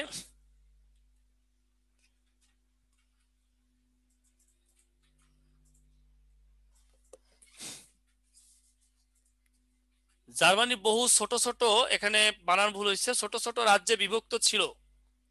1806 সালে নেপোলিয়ন হলি রোমান এম্পায়ার ভেঙে 16টি জার্মান রাজ্য জুড়ে গঠন করেন কনফেডারেশন অফ রাইন।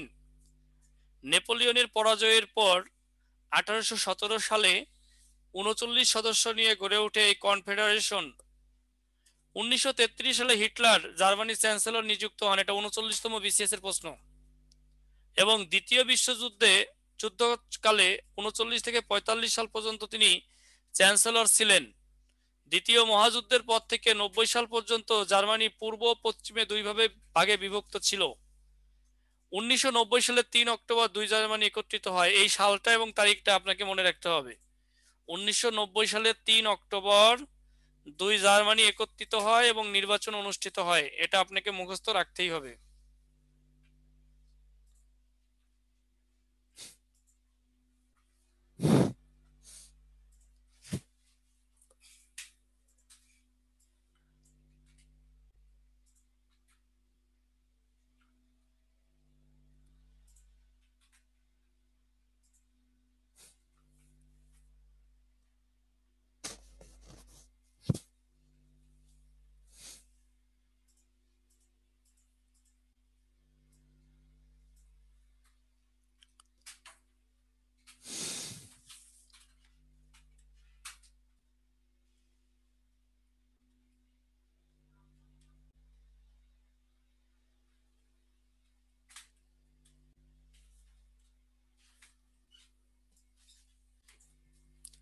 রাজধানীর নাম বার্লিন, মুদ্রার নাম ইউরো, এগুলো পড়াইছি।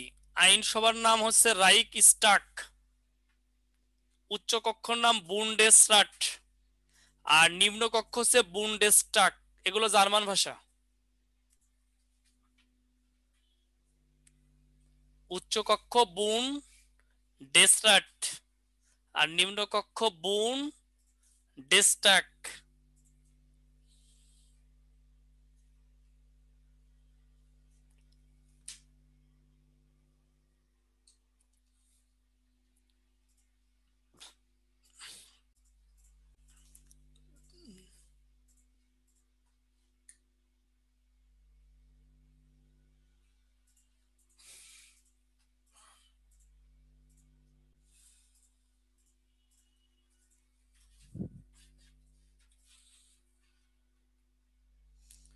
কে এই ব্যক্তি? চিনে না এমন কেউ নাই, এবার সবাই পারে।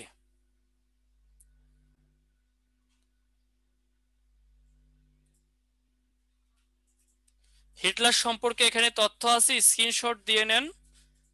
বেসিক তথ্য আছে। হিটলার 1889 সালে অস্ট্রো হাঙ্গেরি, অর্থাৎ এখন দুইটা রাষ্ট্র, একটা অস্ট্রিয়া একটা হাঙ্গেরি, এই সাম্রাজ্যের ভিয়েনা শহরে জন্মগ্রহণ করেন। অর্থাৎ একটা সাম্রাজ্য ছিল, যে সাম্রাজ্যের নাম ছিল অস্ট্রো হাঙ্গেরি সাম্রাজ্য, এর ভিয়েনা শহরে জন্মগ্রহণ করেছিলেন। 1933 সাল থেকে 1945 সাল পর্যন্ত জার্মানির চ্যান্সেলর ছিলেন তিনি। তার রাজনৈতিক দলের নাম ছিল নাৎসি পার্টি বা Nazi party, National Socialist German Workers' Party. তার গঠিত পুলিশ বাহিনীর নাম ছিল গেস্টাপো। জীবন, রাজনীতি এবং রাষ্ট্র নিয়ে তার বিখ্যাত উক্তি, যুদ্ধই জীবন, যুদ্ধই সার্বজনীন। তার বিখ্যাত রাজনৈতিক আত্মজীবনীমূলক গ্রন্থ মাইন ক্যাম্প, মাই স্ট্রাগল, অ্যাডলফ হিটলার নাৎসি পার্টির নেতা ছিলেন। এখানে গুরুত্বপূর্ণ বেশ কিছু তথ্য আছে, আমি বলবো যে আপনারা এগুলো একটু জাস্ট স্ক্রিনশট দিয়ে নেন, একটু পড়েন এগুলো। হ্যাঁ, 264 আর 14 আর পার হয় না কেন বুঝলাম না, কাউন্ট হচ্ছে না। আর রাতের আগে রেজাল্ট হবে না, রাতে একবারে ধুমধাম শুরু হয়ে যাবে। ভালো লাগতেছে না শেষ না হওয়া পর্যন্ত। আমার ভালো লাগা না লাগার কারণ হলো, যদি ট্রাম্পই ক্ষমতায় থাকে আমার নতুন করে আর কিছু পড়তে হবে না আপনাকে পড়ানোর জন্য। আর যদি জো বাইডেন ক্ষমতায় চলে আসে আমার আবার একটু পরিশ্রম করতে হবে। মানে আরো 4-5 মাস আগেতে জো বাইডেনকে পড়তেছি, ক্ষমতায় আসুক আর না আসুক। এখন যদি ক্ষমতায় আসে আরো পড়তে হবে। তার ফার্স্ট লেডি কে হইলো, তার নাম কি, বিয়ে কয়টা করছে, আগে কোনটা চলে গেছে, কোনটা আছে, ছেলে মেয়ে কয়জন, কোন টয়লেট করে, কোন জায়গা থাকে, কই ব্যবসা করতো, ছোটবেলা কেমন ছিল, স্কুলে কেমন ছিল, হ্যাঁ, তারপরে বড়বেলা কেমন ছিল, কোন ইউনিভার্সিটিতে পড়ছে, হ্যান ত্যান এইসব পড়তে পড়তে মাথার চুল উঠে যাবে সব। এই কারণে অন্ততপক্ষে বিসিএস প্রার্থীদেরকে তাদের দোয়া করা উচিত ট্রাম্পই হোক, আর নতুন করে কিছু পড়তে হলো না। ঠিক আছে, চাকরি প্রত্যাশীগো জন্য জো বাইডেন একটা বাস। বার্লিন প্রাচীর, এই প্রাচীরের নাম হচ্ছে বার্লিন প্রাচীর।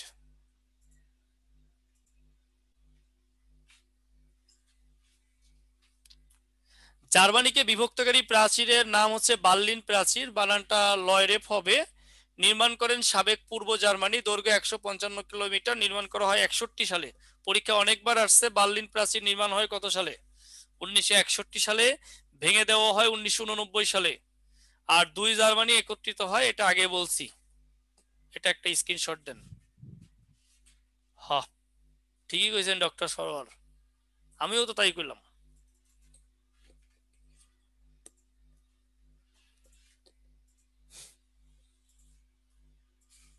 একটু স্ক্রিনশট রাখেন।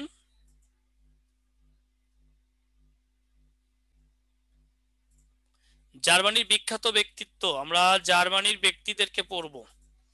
বলেন, চেহারা দেখে বলেন কে এটা, চেহারা দেখে বলতে হবে নাম কি। আমি শিওর পারবেন না, কারণ একে এই চেহারায় আগে দেখেন নাই আপনি। Karl Marx, MD Shamsul Arefin. বাহ, আরেফিনই তো সেই ইয়া, মানে মানে দূরদর্শিতা, আইকিউ সার্ভ। Karl Marx.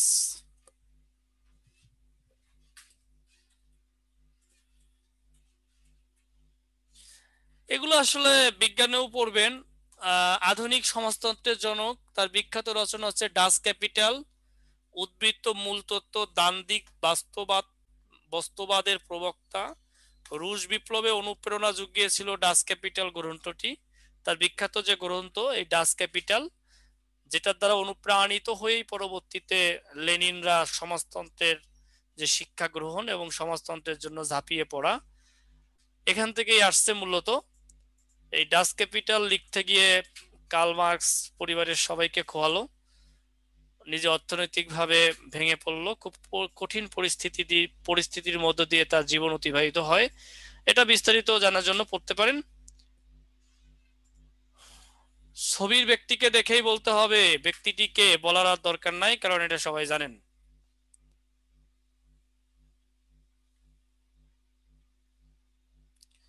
মানে খালি আইনস্টাইনের দিকে তাকাইলে ইয়ে হবে না, কার্ল মার্কসের দিকে তাকাই থাকলে হবে না, এরা জার্মানির, এটা মাথায় রাখতে হবে। জার্মান ইহুদি পদার্থবিদ, থিওরি অফ রিলেটিভিটি বা আপেক্ষিকবাদ তত্ত্বের প্রণেতা। 1921 সালে পদার্থবিদ্যায় নোবেল পুরস্কার লাভ করেন। 1921 সালে ঢাকা বিশ্ববিদ্যালয় প্রতিষ্ঠিত হয়। 1921 সালে রাখাল দাস বন্দ্যোপাধ্যায় সিন্ধু সভ্যতা আবিষ্কার করেন। 1921 সালে এই আইনস্টাইন পদার্থবিদ্যায় নোবেল পুরস্কার লাভ করেন। কতগুলো কথা বললাম, সবগুলো কথাই মনে রাখতে হবে। বাংলাদেশ, আন্তর্জাতিক, সব জায়গায় বললাম। বুঝতে পেরেছেন?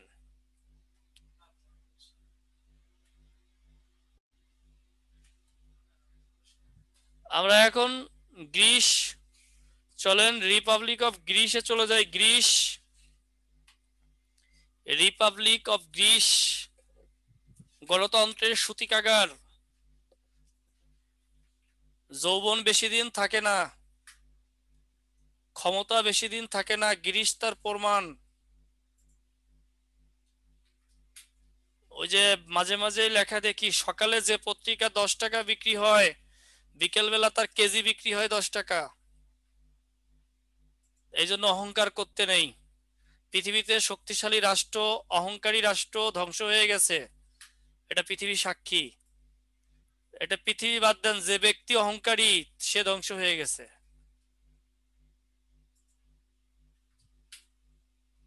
গ্রিস,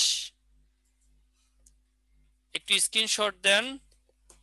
আজ থেকে 4000 বছর পূর্বে প্রাচীন গ্রিসে এই মহান সভ্যতা গড়ে উঠে। খ্রিস্টপূর্ব 338 অব্দে মহাবীর আলেকজান্ডার এক সাম্রাজ্য প্রতিষ্ঠা করেন। এখানে একটু ভুল আছে,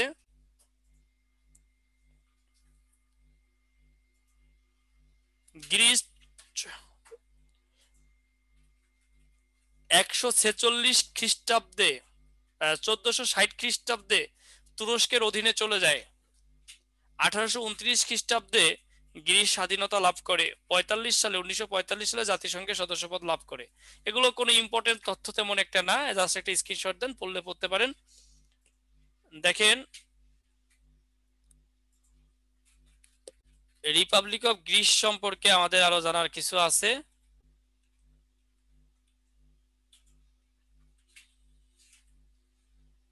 দেখেন, প্রাচীন উল্লেখযোগ্য দার্শনিক ছিলেন সক্রেটিস, প্লেটো এবং অ্যারিস্টটল। দর্শন চর্চা মানে এদের সবার জন্মই হচ্ছে গ্রিসে। সর্বপ্রথম শুরু হয় প্রাচীন গ্রিসে দর্শন চর্চা। বাংলাদেশে একমাত্র গ্রিক সমাধি রয়েছে ঢাকা বিশ্ববিদ্যালয়ের টিএসসি-তে। গণতন্ত্রের সূতিকাগার, বাতুর ঘর বলা হয় গ্রিসকে। পৃথিবীর মানচিত্র প্রথম অঙ্কন করেন গ্রিকরা। গ্রিসের পূর্ব নাম ছিল হেলাস। এই ক্লাসে ইদানিং একটা পরীক্ষা আসছিল, জলপাই গাছের দেশ বলা হয় কোন দেশকে? ওটা দিয়ে দিছি, গ্রিসকে বলা হয় জলপাই গাছের দেশ। শর্ট রাখেন, পড়বেন। হ্যাঁ,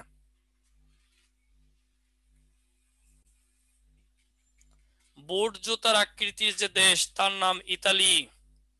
সবাই মারি তালি। এই হলো ইতালি। দেখেন, বুট জুতার মতো দেখতে।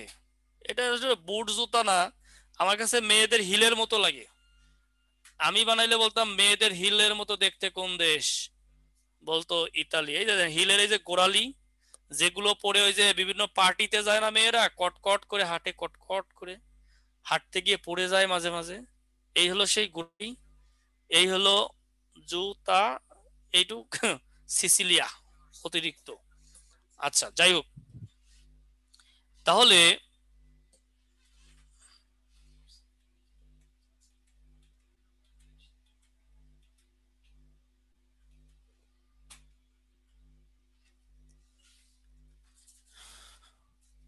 ইতালি প্রজাতন্ত্র হিসেবে গঠিত হয় 1946 সালে গণভোটের মাধ্যমে। ইতালির পো নদীর মোহনায় অবস্থিত ভেনিস শহর। অপেরার প্রথম প্রচলন হয় ইতালিতে।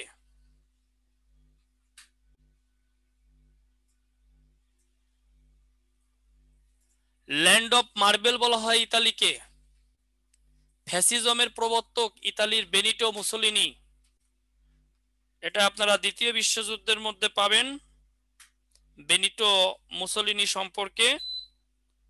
দ্বিতীয় বিশ্বযুদ্ধের সময় সে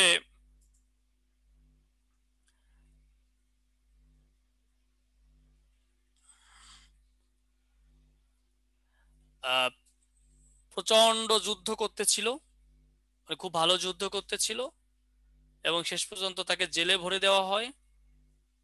আর মুসোলিনি কিন্তু যুদ্ধ অপরাধ হিসেবে দ্বিতীয় বিশ্বযুদ্ধের যে বিচার, সেই বিচারের আওতায় কিন্তু মুসোলিনির ফাঁসি হয়। ফ্যাসিজম বা ফ্যাসিবাদ অনেকটা হচ্ছে অটোক্রেসি। আমি যা বলবো ওটাই হবে অল ইন অল, এরপরে কোনো কিছু হবে না। এটা জাস্ট একটা ভার্সন, অটোক্রেসির একটা ওল্ড ভার্সন, মানে ক্ষমতাটা প্রায় কাছাকাছি। আর অপেরা মানে হচ্ছে, অপেরা হলো অনেকেই হয়তো প্রশ্ন করেন নাই, আবার অপেরা এই যে মনে করলে লাভ হবে না। এটা হলো ছোট ছোট বই যেগুলো পকেটে নিয়ে ঘুরে বেড়ানো যেত, এটাকে অপেরা বলা হতো। এটার প্রথম প্রচলন ইতালিতেই হয়। না,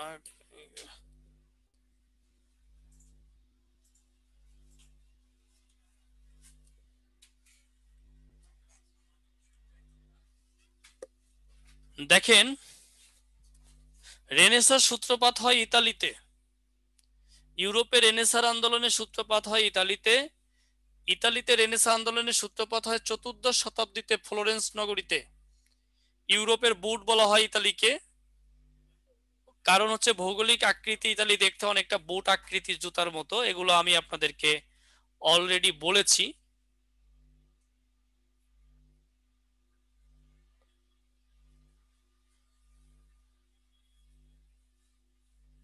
দেখেন, লিখে নেন।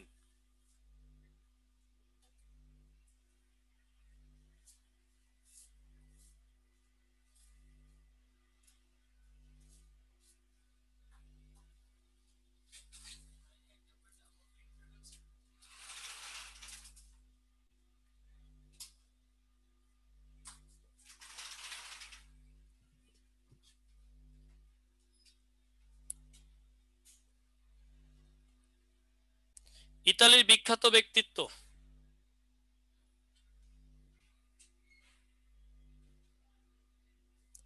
বলতে পারবেন কে এই ব্যক্তি?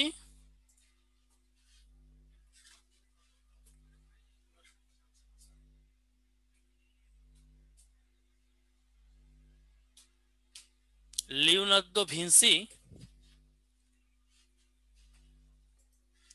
Thank you very much Miraj. এর সম্পর্কে আমরা ছোটবেলা থেকেই অনেক কিছু জানি, তারপরেও কিছু তথ্য লিখে দিয়েছি, লিখে নেন, মানে স্ক্রিনশট দিয়ে নেন। ইতালির রেনেসাঁ সর্বশ্রেষ্ঠ পুরুষ, তিনি ছিলেন একাধারে চিত্রশিল্পী, ভাস্কর, অঙ্কশাস্ত্রবিদ, বিজ্ঞানী ও দার্শনিক। উড়োজাহাজের প্রথম নকশা অঙ্কন করেছিলেন তিনি। বিখ্যাত চিত্রকর্ম মোনালিসা, দ্য লাস্ট সাপার ও ভার্জিন অব দ্য রক্স, এটি তার বিখ্যাত চিত্রকর্ম।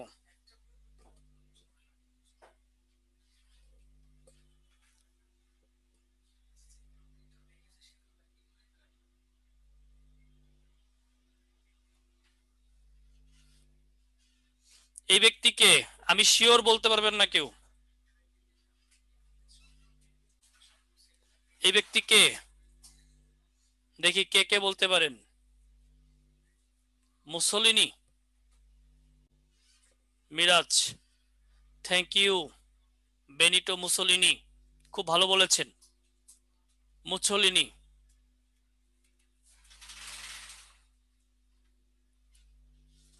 দেখেন, ইতালির ফ্যাসিস্ট রাষ্ট্রপ্রধান, হিটলারের বন্ধু ও সহযোগী, ফ্যাসিবাদের প্রবক্তা। মুসোলিনি বন্দী করেন নব্য মার্ক্সবাদী, মুসোলিনিকে বন্দী করেন, এখানে মুসোলিনিকে হবে, নব্য মার্ক্সবাদী অ্যান্টনিও লিওনার্দো দা ভিনসি। বেনি এখানে একটু কেটে দিবেন, আপনি লিখবেন, আমি যে কথাটা একটু লিখে রাখেন। মুসোলিনিকে বন্দী করেন নব্য মার্ক্সবাদী গ্রামসি, এই কথাটা খুব ভুল আসছে, হ্যাঁ। নব্য মার্ক্সবাদী গ্রামসি, মুসোলিনিকে বন্দী করেন নব্য মার্ক্সবাদী গ্রামসি, যার বিখ্যাত গ্রন্থ প্রিজনার্স নোটবুক। এই প্রিজনার্স নোটবুক হচ্ছে মুসোলিনির বিখ্যাত গ্রন্থ।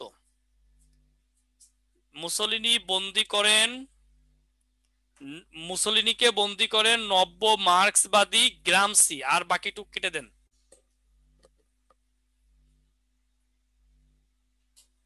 গ্রামসি।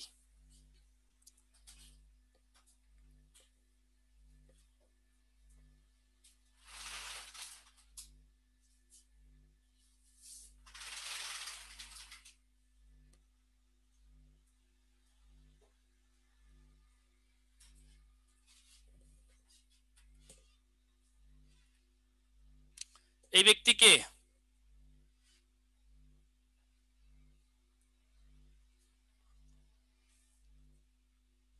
গ্যালিলিও গ্যালিলাই, পৃথিবী খ্যাত বিজ্ঞানী, আধুনিক জ্যোতির্বিদ্যা এর প্রাণপুরুষ, টেলিস্কোপ বা দূরবীক্ষণ যন্ত্র আবিষ্কার করেন। একটু স্ক্রিনশট দেন।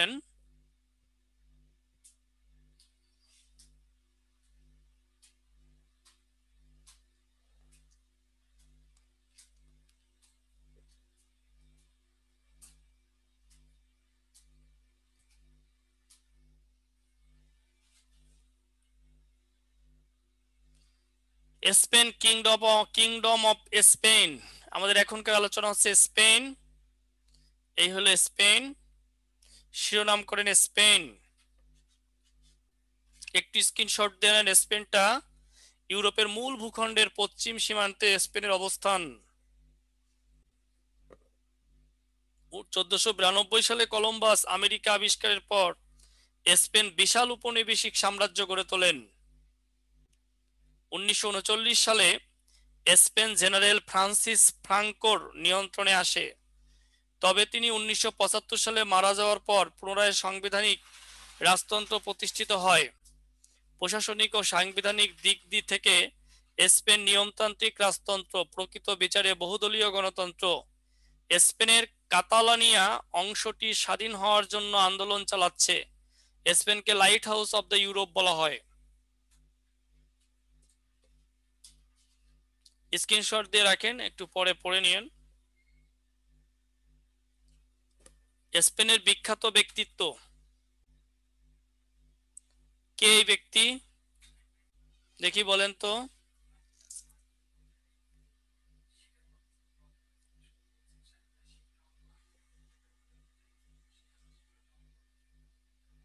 Pablo Picasso, Shamsul Arefin.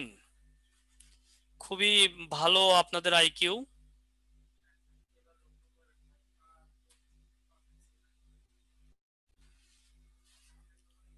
স্পেনের বিখ্যাত চিত্রশিল্পী, বিখ্যাত চিত্রকর্ম কিউরিজম। স্পেনের গৃহযুদ্ধের উপর ভিত্তি করে তিনি এঁকেছিলেন গুয়ের্নিকা। একটু স্ক্রিনশট দেন, সময় স্বল্পতা রয়েছে।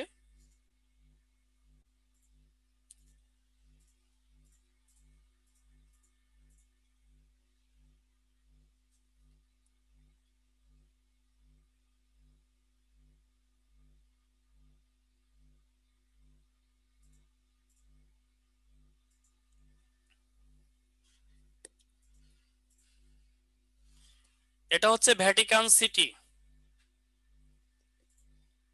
শিরোনাম করবেন ভ্যাটিকান সিটি।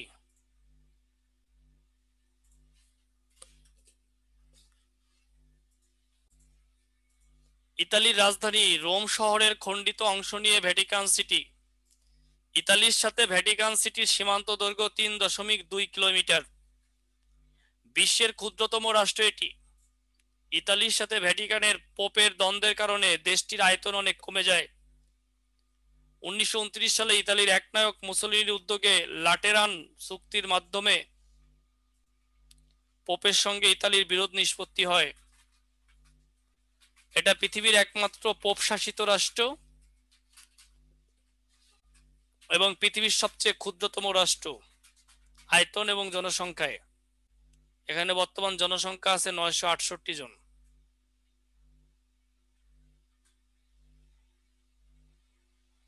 দেখেন, পৃথিবীর সবচেয়ে ক্ষুদ্রতম রাষ্ট্র ভ্যাটিকান, এটি ইতালির রাজধানী রোমে, সাংবিধানিক নাম দা হোলি সিটি, আয়তন 0.44 বর্গ কিলোমিটার, নিরাপত্তা রক্ষী বাহিনীর নাম Swiss guard, Pope Francis Bangladesh, ভ্যাটিকানের চারপাশের সীমান্তে দেশ ইতালি।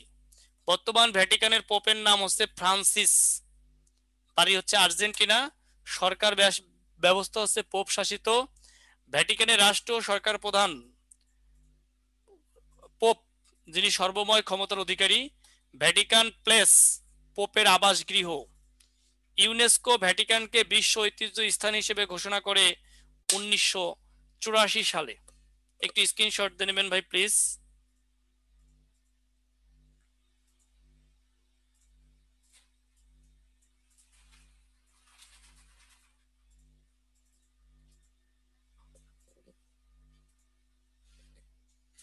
আমরা ভ্যাটিকান সিটি দিয়ে ক্লাস শেষ করব। আরো কিছু দেশ যেগুলো রয়েছে এগুলো বিস্তারিত পড়তে হবে না, আপনার কাছে যে বইটি রয়েছে মহাদেশ ভিত্তিক প্রিভিয়াস কোশ্চেন গুলো পড়লেই চলবে, আর কোনো দিকে তাকাতে হবে না। গুরুত্বপূর্ণ যে দেশগুলি ছিল এগুলি আমি আলোচনা করার চেষ্টা করেছি, আশা করি প্রবলেম হবে না। আজকে এ পর্যন্তই, 5টায় আমাদের ক্লাস রয়েছে। Thank you very much.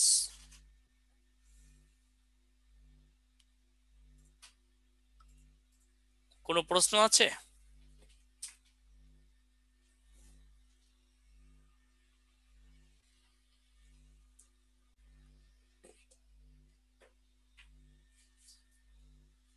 ওকে, ভালো থাকেন সবাই।